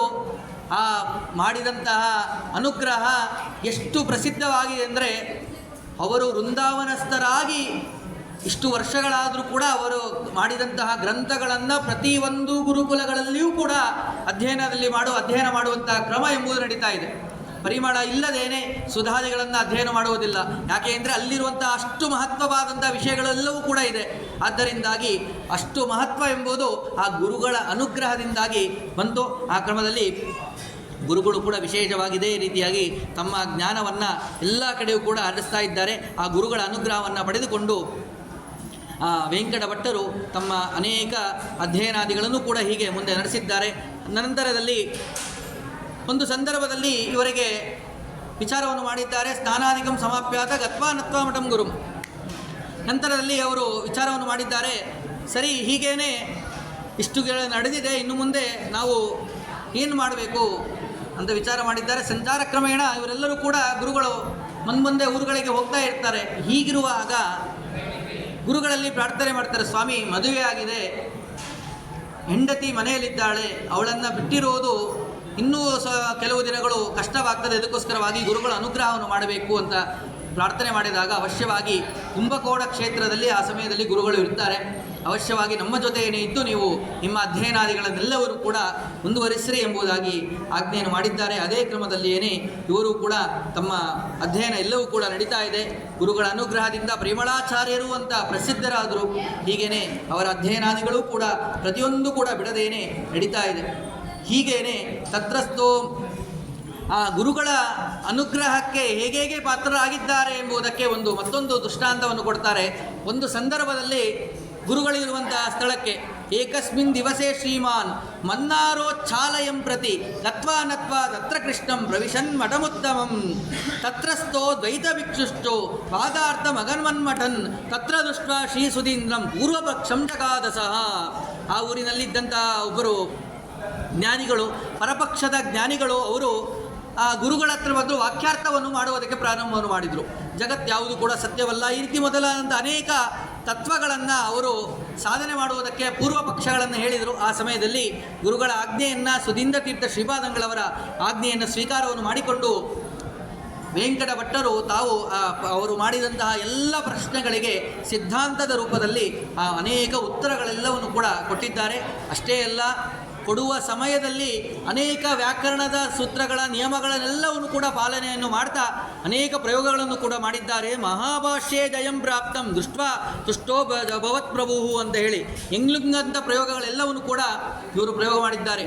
ಸಾಮಾನ್ಯವಾಗಿ ವ್ಯಾಕರಣದಲ್ಲಿ ಕರ್ತರಿ ಕರ್ಮಣಿ ಹೀಗೆ ಅನೇಕ ಪ್ರಯೋಗಗಳಿದೆ. ಮಾಡುತ್ತೇನೆ ಅಂತ ನಾವು ನೇರವಾಗಿ ಹೇಳುವುದು, ಮಾಡಲ್ಪಡುತ್ತದೆ ಅಂತೇಳಿ ಇಂಡೈರೆಕ್ಟ್ ಅಂತೀವಲ್ಲ ಆ ರೀತಿಯಾಗಿ ಹೇಳೋದು. ಹೀಗೇನೆ ಅದೇ ರೀತಿ ಇನ್ನೂ ಬಹಳ ವಿಸ್ತಾರವಾದ ರೀತಿಯಾಗಿದೆ. ನಿಜಂತ ನಮ್ಮಿಂದ ಮಾಡಿಸುತ್ತಾರೆ, ಈ ರೀತಿ ಅನೇಕ ಪ್ರಯೋಗಗಳೆಲ್ಲವೂ ಕೂಡ. ಅದರಲ್ಲಿ ಒಂದು ಎಂಗ್ಲುಂಗಂತ ಅಂತೇಳಿ ಆ ರೀತಿಯಾದ ಬಹಳ ಕಷ್ಟಕರವಾದಂಥ ಪ್ರಯೋಗಗಳೆಲ್ಲವೂ ಕೂಡ ಅವುಗಳನ್ನು ತಿಳಿದುಕೊಳ್ಳುವುದೇ ಕಷ್ಟ. ಅವುಗಳನ್ನೆಲ್ಲವನ್ನು ಕೂಡ ನಮ್ಮ ಬುದ್ಧಿಯಲ್ಲಿ ಇಟ್ಕೊಳ್ಳೋದು ಇನ್ನೂ ಕಷ್ಟಕರವಾದದ್ದು. ಆ ಕ್ರಮದಲ್ಲಿ ಸಮಯದಲ್ಲಿ ಇವರು ಎಲ್ಲವನ್ನು ಕೂಡ ತಮ್ಮ ಜ್ಞಾನದ ಭಂಡಾರದಲ್ಲಿ ತುಂಬಿಸಿಕೊಂಡು ಆ ಉತ್ತರಗಳನ್ನು ಕೊಡುವ ಸಮಯದಲ್ಲಿ ಕಿಂಚಾತಃ ಅಂತ ಪ್ರಯೋಗ ಮಾಡಿಬಿಟ್ರು. ಕಿಂಚಾತಃ ಅಂತ ಪ್ರಯೋಗ ಮಾಡಿದರು. ಆ ಸಮಯದಲ್ಲಿ ಅವರಿಗೆ ಇವರು ತಿರುಗಿ ಉತ್ತರವನ್ನು ಕೊಟ್ಟರೆ ಅವರಿಗೆ ತಿರುಗಿ ಮಾತ್ರ ಏನು ಹೇಳಬೇಕು ಅಂತ ಗೊತ್ತಾಗಲಿಲ್ಲ. ಪ್ರಶ್ನೆಯನ್ನು ಕೇಳಿದರು, ಆ ಪ್ರಶ್ನೆಗೆ ಸರಿಯಾದ ರೀತಿಯ ಉತ್ತರವನ್ನು ಇವರು ಗುರುಗಳು ಕೊಟ್ಬಿಟ್ರು, ವೆಂಕಟ ಭಟ್ಟರು. ಆ ಸಮಯಕ್ಕೆ ತಿರುಗಿ ಏನು ಮಾತನಾಡಬೇಕು ಅಂತ ಗೊತ್ತಾಗದೇನೆ ಇವರು ಪ್ರಶ್ನೆಯನ್ನು ಮಾಡುವುದಕ್ಕೆ ಮತ್ತೆ ಪ್ರಾರಂಭ ಮಾಡಿದರು. ನೀವು ಹೇಳುವ ಸಮಯದಲ್ಲಿ ಮಧ್ಯದಲ್ಲಿ ಕಿಂಚಾತಃ ಅಂತ ಏನೋ ವ್ಯಾಕರಣದಲ್ಲಿ ಇಲ್ಲದೇ ಇರುವಂಥ ಪ್ರಯೋಗ ಎಲ್ಲ ಮಾಡ್ತಾ ಇದ್ದೀರಾ, ಆದ್ದರಿಂದಾಗಿ ನೀವು ಹೇಳುವುದು ಸರಿಯಲ್ಲ ಅಂತ ಅನೇಕ ಪ್ರಶ್ನೆಗಳನ್ನೆಲ್ಲ ಮಾಡಿದಾಗ ಮಹಾಭಾಷ್ಯೇತಿ ಸಂಜ್ಞಾಂಚ ಶೀಸಿದುಂದ್ರೋ ತದೋ ಮುದ, ಮಹಾಭಾಷ್ಯದಲ್ಲಿ ಈ ರೀತಿಯಾಗಿ ಕಿಂಚಾತಃ ಮೊದಲಾದಂಥ ಪ್ರಯೋಗಗಳು ಬಂದಿದೆ ಅಂತೇಳಿ ಪ್ರಮಾಣಪೂರ್ವಕವಾಗಿ ಸ್ವಾಮಿಗಳು ಅದನ್ನು ಅವರಿಗೆ ವೆಂಕಟ ಭಟ್ಟರು ಅದನ್ನು ಪೂರ್ವ ಪಕ್ಷದವರಿಗೆ ಅದನ್ನು ಹೇಳಿದಾಗ ಎಲ್ಲರಿಗೂ ಕೂಡ ಆಶ್ಚರ್ಯವಾಗಿದೆ. ಸುಧೀಂದ್ರ ತೀರ್ಥ ಶ್ರೀಪಾದಂಗಳವರಿಗೆ ಬಹಳ ಸಂತೋಷ ಆಗಿ ಮಹಾಭಾಷ್ಯಾಚಾರ್ಯ ಎಂಬುದಾಗಿ ಅವರಿಗೆ ನಾಮಕರಣವನ್ನು ಮತ್ತೊಂದು ಬಿರುದನ್ನು ಕೂಡ ಕೊಟ್ಟಿದ್ದಾರೆ. ಆದ್ದರಿಂದಾಗಿ ಮಹಾಭಾಷ್ಯಾಚಾರ್ಯ ಅಂತೇಳಿ, ಹಿಂದೆ ಪರಿಮಳಾಚಾರ್ಯರು ಅಂತ ಪ್ರಸಿದ್ಧರಾದರು, ಮಹಾಭಾಷ್ಯಾಚಾರ್ಯರು ಎಂಬುದಾಗಿ ಈಗ ಮತ್ತೊಂದು ಹೆಸರನ್ನು ಕೂಡ ಕೊಟ್ಟು ಅನುಗ್ರಹವನ್ನು ಮಾಡಿದ್ದಾರೆ. ಹೀಗೇನೆ ನಡೀತಾ ಇದೆ. ಹೀಗೇನೆ ಅನೇಕ ಸಂದರ್ಭದಲ್ಲಿ ಒಮ್ಮೆ ಯಜ್ಞನಾರಾಯಣ ಭಟ್ಟರು ಅಂತೇಳಿ ಅವರನ್ನು ಕೂಡ ಆ ವಾದದಲ್ಲಿ ಸೋರಿಸಿ ಇವರು ಭಟ್ಟ ಎಂಬುವಂತಹ ನಾಮವನ್ನು ಕೂಡ ಪಡೆದಿದ್ದಾರೆ. ಹೀಗೆ ಒಟ್ಟು ಅವರಿಗೆ ಬಂದಂತಹ ಬಿರುದುಗಳೆಲ್ಲವನ್ನು ಕೂಡ ಸೇರಿಸಿದರೆ ಮಹಾಭಾಷ್ಯ ವೀಣಾ ವೆಂಕಟ ಭಟ್ಟರು, ಮಹಾಭಾಷ್ಯ ವೀಣಾ ವೆಂಕಟ ಭಟ್ಟರು ಅಂತೇಳಿ ಅವರ ಹೆಸರಾಯಿತು. ಹೀಗಿರುವಂತಹ ಸಮಯದಲ್ಲಿ ತಂಜಾವೂರ ಕುಂಭಕೋಣಂ, ಹಾಗೇನೆ ಅಲ್ಲಿಂದಾಗಿ ಗುರುಗಳು ಸಂಚಾರ ಕ್ರಮೇಣ ಹೋಗಿ ಹೊರಟಿದ್ದಾರೆ. ಆ ಸಂಚಾರ ಎಲ್ಲವೂ ಕೂಡ ನಡೀತಿದೆ. ಇತ್ತ ಕಡೆಯಲ್ಲಿ ಆ ಗುರುಗಳ ಅನುಗ್ರಹವಾಗಬೇಕಾಗಿದೆ. ಆ ಕ್ರಮದಲ್ಲಿ ಅವರ ಸೇವೆಯನ್ನು ಮಾಡ್ತಲೇನೆ ಅಧ್ಯಯನಾದಿಗಳೆಲ್ಲವೂ ಕೂಡ ಇವ್ರದ್ದು ನಡೀತಾ ಇದೆ. ಆ ಸಮಯದಲ್ಲಿ ಒಂದೊಂದು ಸಂದರ್ಭದಲ್ಲಿ ಇವರಿಗೆ ಬಹಳ ದುಃಖವಾಗುವುದಕ್ಕೆ ಪ್ರಾರಂಭವಾಯಿತು. ಗುರುಗಳ ಆಜ್ಞೆಯನ್ನು ತೆಗೆದುಕೊಂಡು ಇವರು ಬಂದಿದ್ದಾರೆ, ಇತ್ತ ಕಡೆಯಲ್ಲಿ ಜೀವನವನ್ನು ನಡೆಸ್ತಾ ಇದ್ದಾರೆ. ಗುರುಗಳ ಜೊತೆಯಲ್ಲಿ ಅಧ್ಯಯನಾದಿಗಳೆಲ್ಲವೂ ಕೂಡ ಮುಗಿಸಿಕೊಂಡು ಸ್ವತಂತ್ರವಾಗಿ ಇವರು ವಾಸವನ್ನು ಮಾಡ್ತಾ ಜೀವನವನ್ನು ಮಾಡ್ತಾ ಇದ್ದಾರೆ. ಆ ಸಮಯದಲ್ಲಿ ನೋಡಿ ಎಂತಹ ಪರಿಸ್ಥಿತಿ ಅಂತಂದರೆ, ನಾವೆಲ್ಲರೂ ಕೂಡ ಗುರುಗಳ ಹೆಸರನ್ನು, ರಾಘವೇಂದ್ರ ಸ್ವಾಮಿಗಳ ಹೆಸರನ್ನು ಹೇಳಿಕೊಂಡು ಅನೇಕ ರೀತಿಯಾಗಿ ಕಷ್ಟಗಳನ್ನು ಪರಿಹಾರ ಮಾಡಿಕೊಳ್ಳೋದಷ್ಟೇ ಅಲ್ಲದೇನೆ ಸಂಪತ್ತನ್ನೂ ಕೂಡ ಪಡಿತಾ ಇದ್ದೇವೆ. ಅನೇಕ ಭಕ್ತರು ಆ ಗುರುಗಳ ಅನುಗ್ರಹದಿಂದಲೇ ಅನೇಕ ಸಂಪತ್ತನ್ನು ಪಡೆದು ಸುಖವಾಗಿ ಜೀವನವನ್ನು ಮಾಡ್ತಾ ಇದ್ದೇವೆ. ಅಂತಹದ್ರಲ್ಲಿ ಅವರ ಪರಿಸ್ಥಿತಿ ಹೇಗಿದೆ ಅಂತಂದರೆ, ಬಹಳವಾದಂತಹ ಕಷ್ಟಕಾಲದ ಅವರಿಗೆ ಕಷ್ಟಕಾಲ ಬಂದಿದೆ. ಎಂತಹ ಪರಿಸ್ಥಿತಿ ಅಂತಂದರೆ ದರಿದ್ರ ಭಾವಂ ಭಜದೀತಿವಾದ, ಬಹಳವಾದಂಥ ದಾರಿದ್ರ್ಯ ಎಂಬುದು ಬಂದುಕೊಳ್ಳುತ್ತಿದೆ. ಆದರೆ ಜ್ಞಾನದ ಸಂಪತ್ತು ಬೇಕಾದಷ್ಟು ಇದ್ದರೂ ಕೂಡ ಲೌಕಿಕವಾದಂಥ ಸಂಪತ್ತು ಇಲ್ಲದೇ ಇರುವಂತಹ ಪರಿಸ್ಥಿತಿ ಬಂದಿದೆ. ಹೇಗೆ ಅಂತಂದರೆ ಒಂದು ದೃಷ್ಟಾಂತವನ್ನು ಕೂಡ ಕೊಡ್ತಾರೆ. ಹೇಗೆ ಅಂತಂದರೆ ಲಕ್ಷ್ಮೀದೇವಿ ಸರಸ್ವತೀ ದೇವಿ ಅತ್ತೆ ಸೊಸೆಯರಿಬ್ಬರು ಕೂಡ ಯಾವಾಗಲೂ ಕೂಡ ಅತ್ತೆ ಸೊಸೆಯರು ಜೊತೆಗಿರೋದಿಲ್ಲ, ಜಗಳಾಡ್ತಿರ್ತಾರೆ ಅಂತ ನಾವು ಏನು ಲೌಕಿಕವಾಗಿ ಕೇಳ್ತೇವೋ ಆ ರೀತಿಯಾಗಿ ಕವಿ ಕಲ್ಪನೆ ಮಾಡ್ತಾ ಇದ್ದಾನೆ. ಕೇವಲ ಇವರಲ್ಲಿ ಸರಸ್ವತಿಯ ವಿಶೇಷ ಸನ್ನಿಧಾನ ಇದೆ. ಸರಸ್ವತಿಯ ಪೂರ್ಣ ಅನುಗ್ರಹಕ್ಕೆ ಪಾತ್ರ ಆಗಿರೋದರಿಂದಾಗಿ ಆ ಸೊಸೆ ಸರಸ್ವತೀ ದೇವಿ, ಆ ಸರಸ್ವತೀ ದೇವಿಯ ಪೂರ್ಣ ಅನುಗ್ರಹಕ್ಕೆ ಪಾತ್ರ ಆದ್ದರಿಂದಾಗಿ ಅತ್ತೆಯಾದಂಥ ಲಕ್ಷ್ಮೀದೇವಿಗೆ ಸಿಟ್ಟು ಬಂದಂತೆ ಅದಕ್ಕೋಸ್ಕರವಾಗಿ ಇವರನ್ನು ಬಿಟ್ಟು ಹೋಗ್ಬಿಟ್ಲಂತೆ. ಅದಕ್ಕೋಸ್ಕರವಾಗಿ ಇವರಿಗೆ ದಾರಿದ್ರ್ಯ ಎಂಬುದು ಬಂದಿದೆ ಎಂಬುದಾಗಿ ಲೌಕಿಕವಾಗಿ ಕವಿ ಕಲ್ಪನೆ ಮಾಡ್ತಾನೆ. ಯಾಕೆ ಪ್ರಧಾನ ಉದ್ದೇಶ ಏನು, ಯಾಕೆ ಲಕ್ಷ್ಮೀದೇವಿಯರನ್ನು ಬಿಟ್ಟು ಹೋದ್ಲು ಅಂತಂದರೆ ಇವರಿಗೆ ವೈರಾಗ್ಯ ಬರಬೇಕಾಗಿದೆ. ಸ್ವಯಂ ಇಷ್ಟೆಲ್ಲ ಜ್ಞಾನವನ್ನು ಪಡೆದವರಿಗೆ ಪ್ರತ್ಯೇಕವಾಗಿ ವೈರಾಗ್ಯ ಅವಶ್ಯಕತೆ ಇಲ್ಲ, ವೈರಾಗ್ಯದ ಶಿಖಾಮಣಿಗಳೇ ಇವರು. ಆದರೂ ಕೂಡ ಲೌಕಿಕವಾಗಿಯೂ ಕೂಡ ಅವರಿಗೆ ವಿಶೇಷವಾಗಿ ಇದರ ಸೂಚನೆ ಆಗಲಿ, ಮುಂದೆ ಇವರು ಸನ್ಯಾಸಾಶ್ರಮವನ್ನು ಸ್ವೀಕಾರ ಮಾಡಬೇಕಾಗಿದೆ, ಈ ಭೋಗದಲ್ಲಿ ಇವರು ನಿರತರಾಗಬಾರದು ಎಂಬುವಂತಹ ಪ್ರಧಾನವಾದ ಉದ್ದೇಶದಲ್ಲಿ ಇವರಿಗೆ ದಾರಿದ್ರ್ಯ ಎಂಬುದು ಬಂದಿದೆ ಎಂಬುದಾಗಿ ಲಕ್ಷ್ಮಿ ಅನುಗ್ರಹವನ್ನು ಮುಂದೆ ದೊಡ್ಡದಾದ ರೀತಿಯಾಗಿ ಮಾಡೋಳಿದ್ದಾಳೆ. ಅದಕ್ಕೋಸ್ಕರವಾಗಿ ನಮ್ಮ ಜೀವನದಲ್ಲೂ ಅಷ್ಟೇ ಸಾಮಾನ್ಯವಾಗಿ ಮೊದಲಿಗೆ ಕಷ್ಟ ಬಂದಿದೆ ಅಂತಂದರೆ ಮುಂದೆ ಅದರಿಂದಾಗಿ ಆ ಕಷ್ಟದಿಂದಾಗಿ ನಾವು ದೇವರ ಸ್ಮರಣೆಯನ್ನು ಮಾಡಿ ಮುಂದೆ ದೊಡ್ಡದಾದಂತಹ ಫಲವನ್ನು ಪಡೆಯುವುದಕ್ಕೋಸ್ಕರವಾಗಿ ದೇವರು ನಮಗೆ ಕಷ್ಟ ಕೊಟ್ಟಿದ್ದಾನೆ ಎಂಬುದಾಗಿ ನಾವು ತಿಳಿಯಬೇಕು. ಏನಪ್ಪ ನಮಗೆ ಬಹಳ ಕಷ್ಟ ಆಗಿದೆ ಅಂತೇಳಿ ದೇವರ ಸ್ಮರಣೆ ಬಿಡಬಾರದು. ಬಂದಂತಹ ಕಷ್ಟದ ಸಮಯದಲ್ಲಿ ಸುಖವಾದ ಸಂದರ್ಭದಲ್ಲಿಯೂ ಕೂಡ ನಾವು ದೇವರ ಸ್ಮರಣೆ ಹೆಚ್ಚೆಚ್ಚು ಮಾಡಿದಷ್ಟು ಆ ಭಗವಂತ ದೊಡ್ಡದಾದ ರೀತಿಯಾಗಿ ನಮ್ಮ ಕಷ್ಟಗಳನ್ನು ಪರಿಹಾರ ಮಾಡಿ ಸುಖವನ್ನು ಕೊಟ್ಟು ಅನುಗ್ರಹವನ್ನು ಮಾಡ್ತಾನೆ. ಆ ಕ್ರಮದಲ್ಲಿ ವಿಶೇಷವಾಗಿ ಇದೇ ರೀತಿಯಾಗಿ ನಡೀತಾ ಇದೆ. ಒಂದು ಸಂದರ್ಭದಲ್ಲಿ ಯಾವ ವೆಂಕಟ ಭಟ್ಟರು ಜೀವನವನ್ನು ಮಾಡ್ತಾ ಇದ್ದಾರೆ, ಆಗ ಒಮ್ಮೆ ಒಬ್ಬ ನ್ಯಾಯಾಧೀಶರ ಮನೆಯಲ್ಲಿ ಒಂದು ಕಾರ್ಯಕ್ರಮ ಇದೆ. ಆ ಕಾರ್ಯಕ್ರಮ ಇದ್ದಂತಹ ಸಂದರ್ಭದಲ್ಲಿ ಇವರಿಗೂ ಕೂಡ ಬರಬೇಕು ಅಂತ ಆಹ್ವಾನವನ್ನು ಕೊಟ್ಟಿದ್ದಾರೆ. ಸರಿ ಅಂತೇಳಿ ಅವರು ಕೂಡ ಅವಶ್ಯವಾಗಿ ಬರ್ತೀನಿ ಅಂತ ಒಪ್ಕೊಂಡಿದ್ದಾರೆ. ಇವರಿಗೆ ಒಪ್ಕೊಂಡಿದ್ದಾರೆ. ಇದಕ್ಕಿಂತ ಪೂರ್ವದಲ್ಲಿ ಇವರಿಗೆ ಒಂದು ಗಂಡು ಮಗು ಆಗಿತ್ತು. ಸರಸ್ವತಿ ಮತ್ತು ವೆಂಕಟ ಭಟ್ಟರಿಗೆ ಒಂದು ಸಂತಾನ, ಭಗವಂತನ ವಿಶೇಷ ಅನುಗ್ರಹವನ್ನು ಪಡೆದು ಇವರಿಗೆ ಗಂಡು ಮಗು ಆಗಿತ್ತು. ಆ ಮಗುವಿಗೆ ಲಕ್ಷ್ಮೀನಾರಾಯಣ ಅಂತ ಹೇಳಿ ನಾಮಕರಣವನ್ನು ಕೂಡ ಮಾಡಿದರು. ಅವರಿಗೂ ವಿಶೇಷವಾಗಿ ಎಲ್ಲ ತತ್ವಗಳನ್ನು ಕೂಡ ಉಪದೇಶವನ್ನು ಮಾಡ್ತಾ ನಡೀತಾ ಇತ್ತು. ಹೀಗಿರುವ ಸಮಯದಲ್ಲಿ ಮನೆಯಲ್ಲಿ ದಾರಿದ್ರ್ಯ ವಿಶೇಷವಾಗಿ ತಾಂಡವವಾಡ್ತಾ ಇದೆ. ಹಾಗಿರುವಾಗ ಮತ್ತು ಇತ್ತ ಕಡೆಯಲ್ಲಿ ಇವರ ಎಷ್ಟೇ ದಾರಿದ್ರ್ಯ ಬಂದರೂ ಕೂಡ ದೇವರ ಸ್ಮರಣೆಯನ್ನು, ದೇವರ ಪೂಜೆಯನ್ನು ಮಾತ್ರ ಒಂದು ದಿನವೂ ಕೂಡ ಬಿಟ್ಟಂಥವರಲ್ಲ ವೆಂಕಟ ಭಟ್ಟರು. ಪೂರ್ವಾಶ್ರಮದಲ್ಲಿ ರಾಘವೇಂದ್ರ ಸ್ವಾಮಿಗಳು ಪೂರ್ವಾಶ್ರಮದಲ್ಲಿ ಹಾಗೇನೆ ನಂತರ ಸಂದರ್ಭದಲ್ಲಿ ಒಮ್ಮೆ ಗ್ರಾಮೇ ತಸ್ಮಿನ್ ವೆಂಕಟಾರ್ಯೋ ನ್ಯಾಯಾಧಿಪ ಗೃಹಮ್ಯಯೋ ಮಹೋತ್ಸವಂ ಚಕಾರ ಸೋ ಬ್ರಾಹ್ಮಣಾನ್ ಸಮಭೋಜಯತ ಅಂತ ಒಬ್ಬ ನ್ಯಾಯಾಧೀಶರು ಅವರು ಒಂದು ಮನೆಯಲ್ಲಿ ಒಂದು ಉತ್ಸವವನ್ನು ಕಾರ್ಯಕ್ರಮವನ್ನು ಇಟ್ಕೊಂಡಿದ್ದಾರೆ, ಪೂಜಾದಿಗಳನ್ನು ಇಟ್ಕೊಂಡಿದ್ದಾರೆ. ಆ ಉತ್ಸವಕ್ಕೆ ಇವರಿಗೆ ಆಹ್ವಾನವನ್ನು ಕೊಟ್ಟಿದ್ದಾರೆ, ಬಂದು ಅನುಗ್ರಹವನ್ನು ಮಾಡಬೇಕು ಅಂತೇಳಿ ಅವಶ್ಯವಾಗಿ ಬರ್ತೀನಿ ಅಂತ ಹೇಳಿ ಅವರು ಒಪ್ಕೊಂಡಿದ್ದಾರೆ. ಇತ್ತ ಕಡೆಯಲ್ಲಿ ಅವರು ಆ ಕಾರ್ಯಕ್ರಮಕ್ಕೆ ಹೋಗಿದ್ದಾರೆ. ಆದರೆ ಅಲ್ಲಿದ್ದಂತಹ ಪುರೋಹಿತರು, ಇವರ ಬಗ್ಗೆ ತಿಳಿದೇ ಇದ್ದಿರುವಂತಹ ವೆಂಕಟ ಭಟ್ಟರ ಜ್ಞಾನದ ಬಗ್ಗೆ ತಿಳಿದೇ ಇರುವಂತಹ ಒಬ್ಬರು ಪುರೋಹಿತರು ಇವರನ್ನು ನೋಡಿ ಬಾಯಿಲಿ ನೀನು ಅಂತ ಹೇಳಿ ಅವರನ್ನು ಕರೆದಿದ್ದಾರೆ. ಇವರು ಒಂದು ಕಡೆಯಲ್ಲಿ ಕುಳಿತಿದ್ದಾರೆ, ಇನ್ನೂ ಕಾರ್ಯಕ್ರಮ ಶುರುವಾಗಿಲ್ಲ ಅಂತ ಹೇಳಿ ಒಂದು ಕಡೆ ಕುಳಿತಿದ್ದಾರೆ, ದೇವರ ಸ್ಮರಣೆಯನ್ನು ಮಾಡ್ತಾ ಕುಳಿತಿದ್ದಾರೆ. ಆ ಸಮಯದಲ್ಲಿ ಆ ಪುರೋಹಿತರು ಇವರನ್ನು ಕರೆದಿದ್ದಾರೆ. ಇವರನ್ನು ನೋಡಿ ಬಾಯಿಲಿ ವೆಂಕಟಾಚಾರ್ಯಂ ಗಂಧಂ ಕೃತ್ಯಂ ಅದೇನ ಸಮಯೋಜಯತ, ಬಾಯಿಲಿ ನೀನು ಹೋಗು, ಗಂಧವನ್ನು ತೆಯಿ, ಇಷ್ಟು ಜನದ ಭೋಜನ ಇದೆ, ಊಟಕ್ಕೆ ಹಾಕಬೇಕು, ಎಲ್ಲರಿಗೂ ಕೂಡ ಗಂಧ ಬೇಕು, ಗಂಧವನ್ನು ತೆಯಿ ಅಂತ ಹೇಳಿ ಆಜ್ಞೆಯನ್ನು ಮಾಡಿಕೊಟ್ಟು ಕಳಿಸಿದ್ದಾರೆ ಪುರೋಹಿತರು. ಸರಿ ಅಂತ ಹೇಳಿ ಅವರು ಕೂಡ ದೇವರ ಸ್ಮರಣೆ ಆಗ್ತದೆ ಅಂತ ಹೇಳಿ ಆ ಭಗವಂತನ ಸ್ಮರಣೆಯನ್ನು ಮಾಡ್ತಾ ಇದೊಂದು ದೊಡ್ಡ ಸೇವೆ ನೋಡಿ. ಗಂಧವನ್ನು ತೆಗೆದು ನಿತ್ಯವೂ ಕೂಡ ದೇವರಿಗೆ ನಾವು ಸಮರ್ಪಣೆಯನ್ನು ಮಾಡಬೇಕು. ಯಾಕೆ ಅಂತಂದರೆ ಒಮ್ಮೆ ಗಂಧದ ಕಟ್ಟಿಗೆಯನ್ನು ಆ ಸಾಣೇಕಲ ಮೇಲೆ ತಿರುಗಿಸಿದರೆ ಭೂಮಂಡಲವನ್ನು ಪ್ರದಕ್ಷಿಣೆ ಮಾಡಿದಂತಹ ಪುಣ್ಯ ಎಂಬುದು ಬರ್ತದಂತೆ. ಕೇವಲ ತಿರುಗಿಸೋದಲ್ಲ, ತಿರುಗಿಸಿದ ಗಂಧವನ್ನು, ಬಂದಂತಹ ಗಂಧವನ್ನು, ಗಟ್ಟಿಯ ಗಂಧವನ್ನು ದೇವರಿಗೆ ನಾವು ಸಮರ್ಪಣೆ ಮಾಡಿದಾಗ ಒಂದು ಬಾರಿ ಭೂಮಂಡಲವನ್ನು ಪ್ರದಕ್ಷಿಣೆ ಮಾಡಿದರೆ ಏನು ಪುಣ್ಯ ಬರುತ್ತದೆಯೋ ಆ ಪುಣ್ಯ ಎಂಬುದು ಆ ಗಂಧವನ್ನು ತೆಗೆದು ದೇವರಿಗೆ ಸಮರ್ಪಣೆ ಮಾಡುವುದರಿಂದ ಬರ್ತದೆ. ಆ ಕ್ರಮದಲ್ಲಿ ವಿಶೇಷವಾಗಿ ದೊಡ್ಡ ಸೇವೆಯಾಗ್ತದೆ, ಭೂಪ್ರದಕ್ಷಿಣೆ ಆಗ್ತದೆ ಎಂಬುದಾಗಿ ಇವರು ಆಯಿತು ಅವಶ್ಯವಾಗಿ ಮಾಡ್ತೀನಿ ಅಂತ ಹೇಳಿ ಆ ಗಂಧವನ್ನು ತೆಗೆದಿದ್ದಾರೆ. ತೆಗೆಯುವ ಸಮಯದಲ್ಲಿ ನೋಡಿ ಇವರ ವಿಶಿಷ್ಟವಾದಂತಹ ಜ್ಞಾನದ ಭಂಡಾರ, ಮಹಿಮೆ. ಆಶ್ರಮವನ್ನು ಸ್ವೀಕರಿಸಿದ ಮೇಲೆ ಇವರು ಮಹಿಮೆಗಳನ್ನು ತೋರಿಸುವುದಲ್ಲ, ಪೂರ್ವದಲ್ಲೇ ಅನೇಕ ಮಹಿಮೆಗಳನ್ನು ನಾವು ಇವರ ಚರಿತ್ರೆಗಳಲ್ಲಿ ನೋಡಬಹುದು.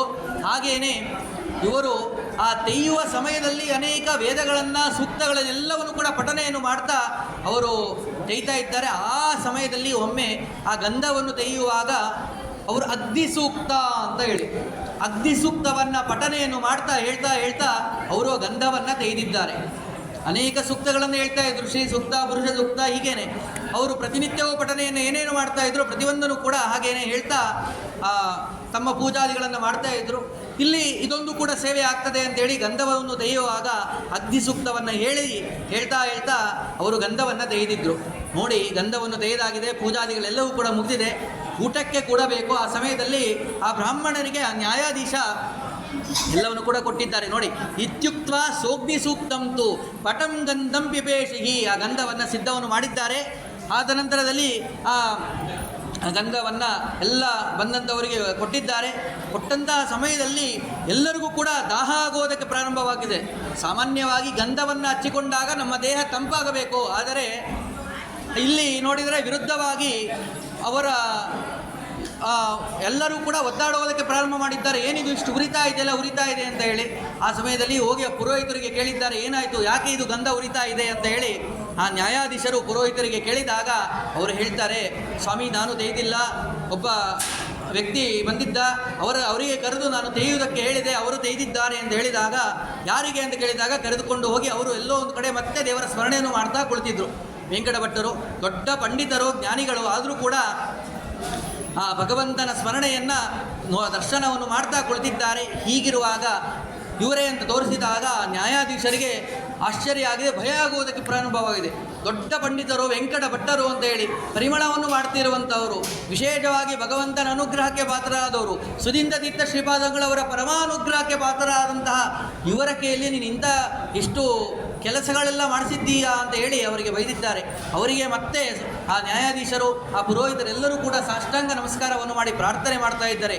ಸ್ವಾಮಿ ನಮ್ಮಿಂದ ತಪ್ಪಾಗಿದೆ, ನೀವೇ ಅನುಗ್ರಹವನ್ನು ಮಾಡಬೇಕು, ಏನೋ ತಪ್ಪಾಗಿದೆ, ಕ್ಷಮಿಸಿ ಅಂತ ಪ್ರಾರ್ಥನೆ ಮಾಡಿದಾಗ ಮತ್ತೆ ಗುರುಗಳು ವಿಶೇಷವಾಗಿ ಭಗವಂತನ ಸ್ಮರಣೆಯನ್ನು ಮಾಡ್ತಾ ಶಾಂತಿ ಸೂಕ್ತ ಮೊದಲಾದವುಗಳನ್ನು ಹೇಳ್ತಾ ಮತ್ತೆ ಸ್ವಲ್ಪ ಗಂಧ, ಏನು ತೆಗೆದಂಥ ಗಂಧ ಇತ್ತು ಅದನ್ನು ಮುಟ್ಟಿ ಅಭಿಮಂತ್ರಣ ಮಾಡಿ ಕೊಟ್ಟರೆ ಎಲ್ಲರೂ ಕೂಡ ಶುದ್ಧವಾದಂತಹ ತಂಪಾಗಿರುವಂತಹ ಒಳ್ಳೆಯ ವಿಶೇಷವಾಗಿ ಮನಸ್ಸಿಗೆ ಸಂತೋಷ ಕೊಡುವಂತಹ ಗಂಧವನ್ನು ಧಾರಣೆಯನ್ನು ಮಾಡಿದ್ದಾರೆ. ಪುನರು ವರುಣ ಸೂಕ್ತೇನ ದತ್ತವಾನ್ ಅಭಿಮಂತ್ರಿತಂ, ಮತ್ತೆ ವರುಣ ಸೂಕ್ತವನ್ನು ಹೇಳಿ ಅದನ್ನು ಅಭಿಮಂತ್ರಣ ಮಾಡಿ ಕೊಟ್ಟರೆ ಎಲ್ಲರೂ ಕೂಡ ಅದನ್ನು ಸಂತೋಷದಿಂದಾಗಿ ಅದನ್ನು ಧಾರಣೆ ಮಾಡಿದ್ದಾರೆ.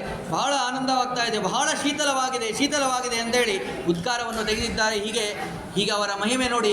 ಅವರು ಪಠನೆಯನ್ನು ಮಾಡಿದರೆ, ಅಗ್ನಿ ಸೂಕ್ತವನ್ನು ಹೇಳಿದರೆ ಅಗ್ನಿದೇವರು ಬಂದು ಅಲ್ಲಿ ಸನ್ನಿಹಿತರಾಗ್ತಾರೆ. ನೋಡಿ ಎಂಥ ವಿಶಿಷ್ಟವಾದಂತಹ ಅವರ ಮಹಿಮೆ.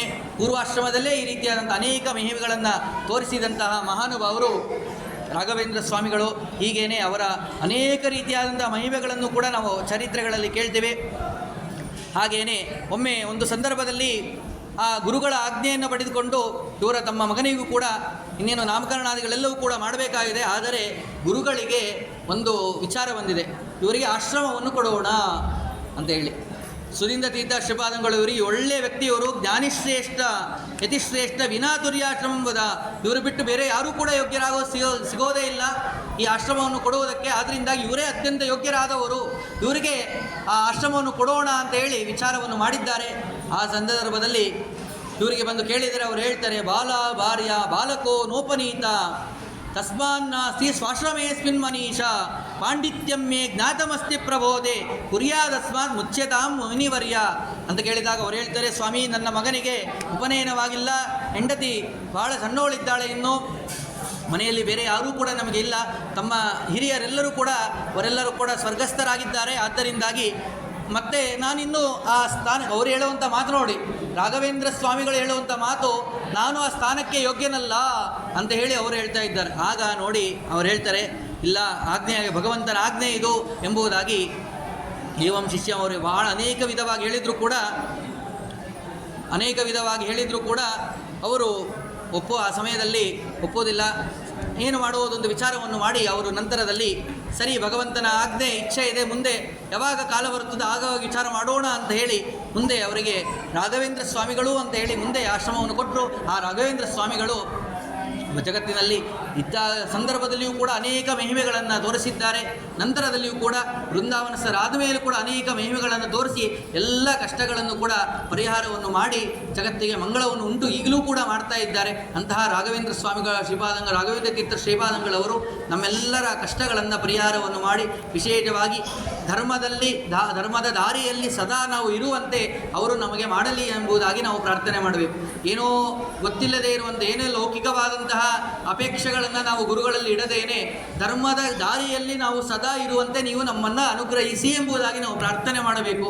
ಹೀಗೆ ಯಾಕೆ ಅಂತಂದರೆ ನಾವು ಧರ್ಮದ ದಾರಿಯಲ್ಲಿ ಇದ್ದರೆ ದೇವರು ನಮ್ಮನ್ನು ಸರ್ವಥಾ ಕೈ ಬಿಡೋದೇ ಇಲ್ಲ. ನಾವು ನಿತ್ಯವೂ ಕೂಡ ದೇವರ ಪೂಜಾದಿಗಳನ್ನು, ಗುರುಗಳ ಸ್ಮರಣೆಯನ್ನು, ಗುರುಗಳ ಸ್ತೋತ್ರಗಳನ್ನು ಹೇಳುವುದು, ಗುರುಗಳಿಗೆ ಪ್ರದಕ್ಷಿಣಾದಿಗಳನ್ನು ಮಾಡುವುದು, ಹೀಗೆ ಹೆಚ್ಚಿನ ಸಮಯ ಹೆಚ್ಚಿನ ಸಮಯ ಅಂದರೆ ಸಂಪೂರ್ಣವಾಗಿ 24 ತಾಸಲ್ಲಿ 24 ತಾಸು ಅಂತ ಅರ್ಥ ಅಲ್ಲ. ನಾವು ಲೌಕಿಕವಾಗಿ ಏನನ್ನ ಭೋಗದಲ್ಲಿ ಎಷ್ಟು ನಿರತರಾಗ್ತೀವೋ ಭೋಗದಲ್ಲಿ ನಿರತರಾಗುವುದನ್ನು ಕಮ್ಮಿ ಮಾಡಿ ಆ ಗುರುಗಳಲ್ಲಿ ಭಗವಂತನಲ್ಲಿ ಹೆಚ್ಚು ಸಮಯ ಕೊಡುವಂತಹ ಬುದ್ಧಿಯನ್ನು ದೇವರು ನಮಗೆ ಕೊಟ್ಟು ಅನುಗ್ರಹವನ್ನು ಮಾಡಲಿ ಎಂಬುದಾಗಿ ಆ ಪ್ರಾರ್ಥನೆಯನ್ನು ಮಾಡ್ಕೋಬೇಕು. ಈ ರೀತಿ ಒಂದು ಮಹಿಮೆಯನ್ನು ಹೇಳಿ ನಾವು ಅದನ್ನು ಸಮರ್ಪಣೆಯನ್ನು ಮಾಡೋಣ. ಆಶ್ರಮವನ್ನು ಸ್ವೀಕರಿಸಿದ ಮೇಲೆ ಹೀಗೆ ಅನೇಕ ದಿನಗಳು ನಡೆದಂತಹ ಸಂದರ್ಭದಲ್ಲಿ ಒಂದು ಸಂದರ್ಭದಲ್ಲಿ ನಡೆದಂತಹ ಘಟನೆ, ಅವರ ಕಾಲದಲ್ಲಿ ಇದ್ದಂತಹ ಅನೇಕ ಜ್ಯೋತಿಷ್ಯ ಪಂಡಿತರೆಲ್ಲೂ ಕೂಡ ಆ ಕಾಲದಲ್ಲಿ ಇದ್ದರೂ ಕೂಡ ಅವರು ಒಮ್ಮೆ ಕೆಲವು ಜ್ಞಾನಿಗಳು ಪಂಡಿತರು ಜ್ಯೋತಿಷ್ಯವನ್ನು ತಿಳಿದಂಥವರು ಅವರು ಗುರುಗಳಲ್ಲಿ ಬಂದು ಪ್ರಾರ್ಥನೆಯನ್ನು ಮಾಡ್ತಾ ಇದ್ದಾರೆ. ಸ್ವಾಮಿ, ನಾನು ನನ್ನ ಯೋಗ್ಯತಾನುಸಾರವಾಗಿ ಜ್ಞಾನವನ್ನು ಪಡೆದಿದ್ದೇನೆ, ಆದ್ದರಿಂದಾಗಿ ಅದನ್ನು ನಿಮಗೆ ಒಪ್ಪಿಸಬೇಕು ಅಂತ ವಿಚಾರವನ್ನು ಮಾಡಿದ್ದಾನೆ. ನಾವು ಅಷ್ಟೇ ಗುರು ಏನಾದರೂ ಕೂಡ ಕಲಿತ್ವಿ ಅಂದರೆ ಹಿರಿಯರ ಹತ್ರ ಹೋಗಿ ಅದನ್ನು ಒಪ್ಪಿಸ್ಬೇಕಂತೆ. ಆ ಕ್ರಮದಲ್ಲಿ ಅವರು ಕೂಡ ನಮ್ಮನ್ನು ಪರೀಕ್ಷೆಯನ್ನು ಮಾಡಿ ಎಂಬುದಾಗಿ ಪ್ರಾರ್ಥನೆ ಮಾಡಿದ್ದಾರೆ. ಜ್ಯೋತಿಷ್ಯವನ್ನು ತಿಳಿದಂಥವರು ರಾಘವೇಂದ್ರ ಸ್ವಾಮಿಗಳಲ್ಲಿ ಬಂದು ಪ್ರಾರ್ಥನೆ ಮಾಡ್ತಾ ಇದ್ದಾರೆ.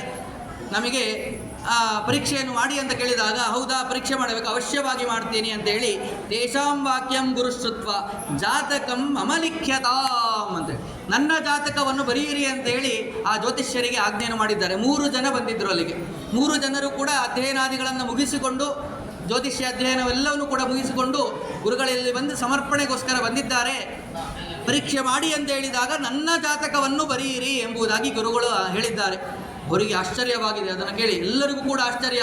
ಗುರುಗಳ ಬಗ್ಗೆ ಏನು ಹೇಳ್ತಾರೋ ಏನು ಬರೀತಾರೋ ಅಂತ ಎಲ್ಲರಿಗೂ ಕೂಡ ಆಶ್ಚರ್ಯವೋ ಆಶ್ಚರ್ಯ. ಅಂತಹ ಸಮಯದಲ್ಲಿ ಎಲ್ಲರೂ ಕೂಡ ಒಬ್ಬರೊಬ್ಬರು ಒಂದೊಂದು ಬರೀತಾ ಪ್ರಾರಂಭ ಮಾಡಿದ್ದಾರೆ. ಎಲ್ಲರೂ ಕೂಡ ತಮ್ಮ ಜ್ಞಾನದ ಭಂಡಾದ ರೀತಿಯಾಗಿ 3 ಜನರು ಕೂಡ ಬರೆಯೋದಕ್ಕೆ ಪ್ರಾರಂಭವನ್ನು ಮಾಡಿದರು. ಜಾತಿಕಾನಿ ಗೃಹೀತ್ವಾದು ರಾಘವೇಂದ್ರೋ ದದರ್ಶಸಃ ಪ್ರಥಮೇ ಜಾತಕೆ ತ್ವಸ್ಯ ಹ್ಯಾಯುರಬ್ಧಶತಂ ತತಃ ದ್ವಿತೀಯೇ ಜಾತಕೆ ಮತ್ವ ಆಯುರಬ್ಧಶತತ್ರಯಂ ತೃತೀಯೇ ಜಾತಕೆ ಹ್ಯಾವು ಅಬ್ಧಸಪ್ತಶತಿಂ ತ್ವಿತಿ ಅಂತೇಳಿ. ನೋಡಿ, ಬಹಳವಾಗಿ ಮುಖ್ಯವಾಗಿ ನಾವು ತಿಳಿಯುವಂತಹ ಸಂದೇಶ ರಾಘವೇಂದ್ರ ಸ್ವಾಮಿಗಳ ಬಗ್ಗೆ. 3 ಜನರು ಕೂಡ ಜಾತಕವನ್ನು ಬರೆದಿದ್ದಾರೆ. ಮೊದಲಿಗೆ ಒಂದು ವಿಷಯದ ಬಗ್ಗೆ ಇಲ್ಲಿ ತಿಳಿಸ್ತಾ ಇದ್ದಾರೆ. ಆ ಜಾತಕದಲ್ಲಿ ಒಬ್ಬರು ಬರೆದಿದ್ದಾರೆ, ಇವರಿಗೆ ಆಯುಷ್ಯ 100 ವರ್ಷ ಅಂತೇಳಿ ಬರೆದಿದ್ದಾರೆ. ಮತ್ತೊಬ್ಬರು ಬರೆದಿದ್ದಾರೆ. ಮತ್ತೆ ನೋಡಿ, ಆ 3 ಜನರು ಕೂಡ ಚೆನ್ನಾಗಿ ಜ್ಞಾನವನ್ನು ಪಡೆದವರು. ಸಾಮಾನ್ಯರಾಗಿ ಏನೋ ಸ್ವಲ್ಪ ತಿಳಿದುಕೊಂಡು ಬಂದೆ ಅಂಥವರಲ್ಲ, ಸರಿಯಾದ ರೀತಿಯಾಗಿ ಚೆನ್ನಾಗಿ ಜ್ಞಾನವನ್ನು ಪಡೆದಂಥವರು. ಒಬ್ಬರು ಇವರಿಗೆ ಎಷ್ಟು ಆಯುಷ್ಯ ಇರ್ತದೆ ಅಂತ ಹೇಳಿದರೆ 100 ವರ್ಷ ಅಂತ ಒಬ್ಬರು ಬರೆದಿದ್ದಾರೆ. ಮತ್ತೊಬ್ಬರು ಇವರಿಗೆ 300 ವರ್ಷ ಅಂತ ಬರೆದಿದ್ದಾರೆ. ಮತ್ತೊಬ್ಬರು 700 ವರ್ಷ 700 ವರ್ಷಗಳು ಅಂತೇಳಿ ಮತ್ತೊಬ್ಬರು ಬರೆದಿದ್ದಾರೆ. ಆ ಸಮಯದಲ್ಲಿ ಅದನ್ನು ಹೇಳಿದಾಗ 3 ಜನರು ಕೂಡ ತಮ್ಮ ತಮ್ಮ ಏನು ಬರೆದಿದ್ದರೆ ಎಲ್ಲವನ್ನು ಕೂಡ ಹೇಳಿದರು. ಆದರೆ ಒಬ್ಬರೊಬ್ಬರಿಗೆ ಪರಸ್ಪರ ಅವರಲ್ಲಿ ಏನೇ ಆಶ್ಚರ್ಯಕ್ಕೆ ಶುರುವಾಯಿತು. ನನಗೆ ಈ ರೀತಿಯಾಗಿ ಕಂಡಿದೆ ಇವರ ಬಗ್ಗೆ ಅಂತ ಅವರವರು ತಮ್ಮ ಅಭಿಪ್ರಾಯಗಳನ್ನು ಗುರುಗಳಿಗೆ ಹೇಳಿಕೊಂಡ್ರು. ಆಗ ಆ 3 ಜನರು ಕೂಡ ಸಾಷ್ಟಾಂಗ ಗುರುಗಳಿಗೆ ನಮಸ್ಕಾರವನ್ನು ಮಾಡಿ, ಸ್ವಾಮಿ, ನಿಮ್ಮ ಬಗ್ಗೆ ನೀವೇ ಅನುಗ್ರಹವನ್ನು ಮಾಡಬೇಕು, ನಾವು ಬರೆದಿದ್ದು ಹೇಗೆ ಸರಿ ಇದೆಯೋ ಇಲ್ಲವೋ ನೀವೇ ಅದನ್ನು ಅನುಗ್ರಹವನ್ನು ಮಾಡಬೇಕು ಅಂತ ಪ್ರಾರ್ಥನೆ ಮಾಡಿದಾಗ ಅವಶ್ಯವಾಗಿ ಹೇಳ್ತೀನಿ ಅಂತ ಹೇಳಿ ಅವರು ಹೇಳ್ತಾ ಇದ್ದಾರೆ. ಮಯೋಚ್ಯತೆ ಅಭಿಪ್ರಾಯ ಶ್ರೂಯತಾ ಮುಕ್ತವಾನಿತಿ. ನಾನು ಹೇಳ್ತೀನಿ ನಿಮ್ಗೆಲ್ಲರಿಗೂ ಕೂಡ ಅದೇನು ಅವರು ಬರೆದಿದ್ದು ಏನು ಅಂತ ಹೇಳ್ತೀನಿ. ಪ್ರಥಮೇನ ಪ್ರಮಾಣೇನ ಬ್ರಾಹ್ಮಣೇನ ಲಿಖಿತಂ ಜಾತಕಂ ಮಮ. 3 ಜನರು ಬರೆದಿದ್ದು ಅತ್ಯಂತ ಸತ್ಯವಾದದ್ದು. ಏನು 3 ಜನ, ಒಬ್ಬರು 100 ವರ್ಷ, ಒಬ್ಬರು 300 ವರ್ಷ, ಒಬ್ಬರು 700 ವರ್ಷ ಅಂತ ಏನು ಬರೆದಿದ್ದಾರೋ 3 ಜನ ಬರೆದಿದ್ದು ಕೂಡ ಅತ್ಯಂತ ಸತ್ಯವಾಗಿದೆ, ಸರಿಯಾಗಿದೆ ಎಂಬುದಾಗಿ ರಾಘವೇಂದ್ರ ತೀರ್ಥ ಶ್ರೀಪಾದಂಗಳವರು ಹೇಳಿದರು. ಆಶ್ಚರ್ಯವೋ ಆಶ್ಚರ್ಯ ಎಲ್ಲರಿಗೂ ಕೂಡ. ಹೇಗೆ ಸಾಧ್ಯ? ಒಬ್ಬ ವ್ಯಕ್ತಿ ನಾವು ಎಷ್ಟು ವರ್ಷ ಇದ್ದೇವೆ ಅಂದರೆ ಇಷ್ಟು ವರ್ಷದವರೆಗೂ ಇದ್ದೇವೆ ಅಂತ ಒಂದು ಕಾಲವನ್ನು ತಿಳಿಬೋದು. 100 ಅಂತ ಒಬ್ಬರು 300 700 ಹೇಗೆ 3 ಕೂಡ ಸತ್ಯ ಆಯಿತು ಆಗುತ್ತೆ ಅಂತಂದರೆ ಗುರುಗಳು ಹೇಳ್ತಾ ಇದ್ದಾರೆ. ಆಯುರಬ್ಧ ಶತಂ ಎತ್ತು ಗಾತ್ರ ದೃಷ್ಟಿ ವಿವಕ್ಷಯ ಅಂತೇಳಿ. ಅಂದರೆ ಅವರು ತಮ್ಮ ದೇಹವನ್ನು ಇಟ್ಕೊಂಡು, ಜೀವ ಎಂಬುದು ನಿತ್ಯ, ಆ ಜೀವ ಮತ್ತು ಆ ದೇಹ ಸಂಬಂಧವಾದಾಗ ಏನು ರಾಘವೇಂದ್ರ ಸ್ವಾಮಿಗಳು ವೆಂಕಟ ಭಟ್ಟರಾಗಿ ಕೊನೆಯಲ್ಲಿ ನಂತರದಲ್ಲಿ ಆಶ್ರಮವನ್ನು ಸ್ವೀಕರಿಸಿದ ಮೇಲೆ ರಾಘವೇಂದ್ರ ಸ್ವಾಮಿಗಳಾಗಿ ಏನು ದೇಹದಲ್ಲಿ ಇದ್ದರೋ ಆ ದೇಹದ ಸಂಬಂಧವಾದಾಗ ಅವರು 100 ವರ್ಷಗಳ ಪರ್ಯಂತರವಾಗಿ, ಅಂದರೆ ಅವರ ಜೀವಿತಾವಧಿ 100 ವರ್ಷ ಅಂತೇಳಿ, ಆ 100 ವರ್ಷದವರೆಗೂ ನಾವು ಇಲ್ಲಿ ಇರ್ತೇವೆ ಎಂಬುದಾಗಿ ಹೇಳಿದ್ದಾರೆ. ಅದು ಸತ್ಯವಾದದ್ದು. ಅದೇ ರೀತಿಯಾಗಿ ನಾವು ಇರ್ತೇವೆ ಎಂಬುದಾಗಿ ತಿಳಿಸಿದರು. ಎರಡನೆಯದು ಲಿಖಿತಂ ಯದ್ವಿತೀಯೇನ ಟಿಪ್ಪಣೀನಾಂ ವಿವಕ್ಷಯ ಮದ್ಗ್ರಂಥಾನಾಂ ಪ್ರಚಾರಸ್ತು ವರ್ತತೇಭ್ಯ ಶತತ್ರಯಂ. 300 ವರ್ಷಗಳ ಪರ್ಯಂತರವಾಗಿ ಅವರು ಮಾಡಿದಂಥ ವ್ಯಾಖ್ಯಾನಗಳು, ಗ್ರಂಥಗಳು ಏನು ಪರಿಮಳ ಎಂಬುವಂಥ ಗ್ರಂಥವನ್ನು ನಾವು ಏನು ನೋಡ್ತೀವೋ 300 ವರ್ಷಗಳ ಪರ್ಯಂತರವಾಗಿ ಅಲ್ಲಿ ನನ್ನ ಸಂಪೂರ್ಣವಾಗಿ ನನ್ನ ಸನ್ನಿಧಾನ ಇರುತ್ತದೆ. 300 ವರ್ಷಗಳ ಪರ್ಯಂತರವಾಗಿ ನಾನು ಅದರಲ್ಲಿ ವಿಶೇಷವಾಗಿ ಸನ್ನಿಹಿತರಾಗಿದ್ದೇನೆ. ಅಂದರೆ ಈಗ ಸನ್ನಿಧಾನ ಇಲ್ಲವಾ ಅಂತಲ್ಲ, ಆ ಸಮಯದಲ್ಲಿ 300 ವರ್ಷಗಳ ಪರ್ಯಂತರವಾಗಿ ಇದ್ದಂತಹ ಸನ್ನಿಧಾನಕ್ಕೂ ಈಗ ಸ್ವಲ್ಪ ವ್ಯತ್ಯಾಸ ಎಂಬುದು ಕಾಣುತ್ತದೆ. ಅಥವಾ ಇನ್ನೊಂದು ರೀತಿಯಾಗಿ ಅದನ್ನು ಹೇಳ್ತಾರೆ, ಪ್ರಚಾರಸ್ತು, ಅದರ ಪ್ರಚಾರ ಎಂಬುದು ಸ್ವಲ್ಪ ವ್ಯತ್ಯಾಸವಾಗ್ತದೆ ಎಂಬುದಾಗಿ. 300 ವರ್ಷಗಳ ಪರ್ಯಂತರವಾಗಿ ಆ ಸಮಯದಲ್ಲಿ ಹೆಚ್ಚು ಇರುತ್ತದೆ ಎಂಬುದಾಗಿ ತಿಳಿಸಿದರು. ಮತ್ತೊಂದು ಮೂರನೆಯವರು ತಿಳಿಸ್ತಾ ಇದ್ದಾರೆ, ದೈವಜ್ಞೇನ ತೃತೀಯೇನ ಲಿಖಿತಂ ಜಾತಕಂ ಚ ಯತ ಅಬ್ಧ ಸಪ್ತಶತಂ ತಚ್ಚ ವೃಂದಾವನ ವಿವಕ್ಷಯ. ನಾವು ಗುರುಗಳ ವೃಂದಾವನವನ್ನು ದರ್ಶನವನ್ನು ಮಾಡ್ತೀವಿ. ಗುರುಗಳು ನಮ್ಮ ಇಷ್ಟೆಲ್ಲ ಕಷ್ಟಗಳನ್ನು ಹೇಗೆ ಪರಿಹಾರವನ್ನು ಮಾಡ್ತಾರೆ ಅಂದರೆ 700 ವರ್ಷಗಳ ಪರ್ಯಂತರವಾಗಿ ಅವರು ವೃಂದಾವನದಲ್ಲಿ ಇದ್ದು ಅನುಗ್ರಹವನ್ನು ಮಾಡ್ತಾರೆ ಎಂಬುದಾಗಿ ಸ್ವಯಂ ರಾಘವೇಂದ್ರ ತೀರ್ಥ ಶ್ರೀಪಾದಂಗಳವರೇ ಹೇಳಿದ್ದಾರೆ. ಈಗ ಇನ್ನು 354 ವರ್ಷದ ಆರಾಧನೆಯನ್ನು ನಾವು ಭಾಗಿಯಾಗ್ತಾ ಇದ್ದೇವೆ. ಇನ್ನೂ 300 ವರ್ಷ ನಮ್ಮ ಕಾಲದಲ್ಲಿ ಸಂಪೂರ್ಣವಾಗಿ ರಾಯರು ಇರ್ತಾರೆ ಎಂಬುದು ದೊಡ್ಡ ಸಂತೋಷ ನಮ್ಮದು. ಆ ರೀತಿಯಾಗಿ ಗುರುಗಳು 700 ವರ್ಷಗಳ ಪರ್ಯಂತರವಾಗಿ ವೃಂದಾವನದಲ್ಲಿ ಇದ್ದು ಅನುಗ್ರಹವನ್ನು ಮಾಡ್ತಾ ಇರ್ತಾರೆ, ಮುಂದೆಯೂ ಕೂಡ ಮಾಡ್ತಾರೆ. ಆದರೆ ಈ 700 ವರ್ಷಗಳು ಹೆಚ್ಚಿನ ಫಲಪ್ರದ. ನಮಗೆ ಯಾಕೆ ಇಷ್ಟೆಲ್ಲ ಶೀಘ್ರವಾಗಿ ಫಲ ಸಿಗ್ತಾ ಇದೆ ಯಾರಿಗೆ? ನನ್ನ ಕೂಡಿಸಿದರೆ ಗುರುಗಳ ಮಹಿಮೆಯನ್ನು ನನಗೆ ಕಷ್ಟ ಪರಿಹಾರವಾಗಿದೆ, ನನ್ನ ಇಷ್ಟಾರ್ಥ ಪೂರ್ಣವಾಗಿದೆ ಅಂತ ಹೇಳ್ರಿ. ಯಾರಿಗಾಗಿದೆ ಅಂತ ಹೇಳಿದರೆ ಪ್ರತಿಯೊಬ್ಬರೂ ಕೂಡ ಕೈಯನ್ನು ಎತ್ತುತ್ತೀರಾ. ಹೌದು, ನನ್ನ ಕಷ್ಟ ಪರಿಹಾರ ಆಗಿದೆ, ನನ್ನ ಅಪೇಕ್ಷೆಗಳು ಪೂರ್ಣವಾಗಿದೆ ಅಂತ ಪ್ರತಿಯೊಬ್ಬರೂ ಕೂಡ ಹೇಳುವುದಕ್ಕೆ ಸಮರ್ಥರಿದ್ದೀರಾ. ಪ್ರತಿಯೊಬ್ಬರು ನಿಮ್ಮ ಅಭಿಪ್ರಾಯಗಳನ್ನು, ಮಹಿಮೆಗಳನ್ನು, ಆದಂಥ ಪವಾಡಗಳನ್ನು ಪ್ರತಿಯೊಬ್ಬರೂ ಕೂಡ ಹೇಳುವುದಕ್ಕೆ ಸಮರ್ಥರು. ಯಾಕೆ ಅಂತಂದರೆ ವೃಂದಾವನದಲ್ಲಿಯೂ ಕೂಡ ಇದ್ದು ಅವರು ಅನುಗ್ರಹ ಮಾಡ್ತಾರೆ. ಕೇವಲ ಮೂಲ ವೃಂದಾವನದಲ್ಲಿ ಅಷ್ಟೇ ಅಲ್ಲ, ಅದಕ್ಕೋಸ್ಕರವಾಗಿ ಹೇಳಿದ್ದು ಭಜತಾಂ ಕಲ್ಪವೃಕ್ಷಾಯ ನಮತಾಂ ಕಾಮಧೇನವೇ ಅಂತ. ವೃಕ್ಷ ಒಂದೇ ಕಡೆ ಇರ್ತದೆ, ಮೂಲ ವೃಂದಾವನ ಸ್ಥಳ ಒಂದು ಕಡೆ ಇರ್ತದೆ, ಅಲ್ಲಿ ಇದ್ದು ಅನುಗ್ರಹವನ್ನು ಮಾಡ್ತಾರೆ. ಅಷ್ಟೇ, ಅಲ್ಲೊಂದೇ ಇದ್ದು ಮಾಡೋದಿಲ್ಲ. ಕಾಮಧೇನವೇ ಹಸು, ಉದಾಹರಣೆಗೆ ಹೇಳ್ತಾ ಇರೋದು. ಹಸು ಹೇಗೆ ಪ್ರತಿಯೊಂದು ಊರುಗಳಲ್ಲಿ ಕೇರಿಗಳಲ್ಲಿಯೂ ಕೂಡ ಹಸುಗಳು ಇರ್ತದೆಯೋ ಅದೇ ರೀತಿಯಾಗಿ ಪ್ರತಿಯೊಂದು ಊರುಗಳಲ್ಲಿಯೂ ಕೂಡ ಮೃತ್ತಿಕಾ ವೃಂದಾವನದ ರೂಪದಲ್ಲಿ ಪಾದುಕಾ ವೃತ್ತಿಯಲ್ಲಿ ನಾನು ಅಲ್ಲಿ ಸನ್ನಿಹಿತರಾಗಿ ಅನುಗ್ರಹವನ್ನು ಮಾಡ್ತೀನಿ ಅಂತೇಳಿ ಆ ರೀತಿಯಾಗಿ ನಮ್ಮ ಚಿತ್ರದುರ್ಗದಲ್ಲಿಯೂ ಕೂಡ ವೃಂದಾವನದಲ್ಲಿ ಅನೇಕರಿಗೆ ಅನೇಕ ಕಷ್ಟಗಳು ಪರಿಹಾರವಾಗಿದೆ, ಮಹಿಮೆಗಳು, ಪವಾಡಗಳು ಅನೇಕ ನಡೆದಿದೆ. ಎಲ್ಲರೂ ಕೂಡ ನಾವು ಅದರ ಬಗ್ಗೆ ತಿಳಿದಿದ್ದೇವೆ. ಆ ಕ್ರಮದಲ್ಲಿ ವಿಶೇಷವಾಗಿ ಗುರುಗಳು ರಾಘವೇಂದ್ರ ಸ್ವಾಮಿಗಳು ವೃಂದಾವನದಲ್ಲಿ ಇದ್ದು ನಮಗೆ ಅನುಗ್ರಹವನ್ನು ಮಾಡ್ತಾ ಇದ್ದಾರೆ. ಹೀಗೆ ನಮ್ಮೆಲ್ಲರ ಕಷ್ಟಗಳನ್ನು ಪರಿಹಾರ ಮಾಡಿ ನಮಗೆ ಯೋಗ್ಯವಾದ ಇಷ್ಟಾರ್ಥಗಳನ್ನು ಪೂರ್ಣ ಮಾಡಲಿ ಎಂಬುದಾಗಿ ಪ್ರಾರ್ಥನೆಯನ್ನು ಮಾಡ್ತಾ, ಮತ್ತೇನು ಅನೇಕ ರಾಘವೇಂದ್ರ ತೀರ್ಥ ಶ್ರೀಪಾದಂಗಳವರ ಮಹಿಮೆಗಳು, ಚರಿತ್ರೆಗಳು ಅನೇಕ ವಿಷಯಗಳಿದೆ, ಅವರ ಪವಾಡಗಳು ಅನೇಕವಿದೆ. ನಾಳೆಯ ದಿನ ಸರಿಯಾಗಿ 6:30ಯಿಂದ 7:30 ಸಮಯಕ್ಕೆ ಅನೇಕ ವಿಷಯಗಳನ್ನು ತಿಳಿದು ಆ ಗುರುಗಳ ಜ್ಞಾನವನ್ನು ಪಡೆದು ನಾವು 3 ದಿನ ರಾಘವೇಂದ್ರ ಸ್ವಾಮಿಗಳನ್ನು ದರ್ಶನವನ್ನು ಮಾಡಿ ಸೇವೆಯನ್ನು ಮಾಡಿದಾಗ ಆಗ ನಾವು ಮಾಡಿದಂಥ ಸೇವೆಗೆ ಒಂದು ಫಲ ಎಂಬುದು ಸರಿಯಾದ ರೀತಿಯಾಗಿ ಸಿಗುವುದಕ್ಕೆ ಸಾಧ್ಯ. ಹೀಗೆ ಗುರುಗಳು ನಮಗೆ ಅನುಗ್ರಹವನ್ನು ಮಾಡಲಿ, ಈ ರೀತಿಯಾಗಿ ಶ್ರವಣವನ್ನು ಮಾಡಿಸಿ ಪುಣ್ಯವನ್ನು ಕೊಟ್ಟು ಅನುಗ್ರಹ ಮಾಡಲಿ ಎಂಬುದಾಗಿ ಚಿಂತನೆ ಮಾಡ್ತಾ ಶ್ರೀಕೃಷ್ಣಾರ್ಪಣಮಸ್ತು.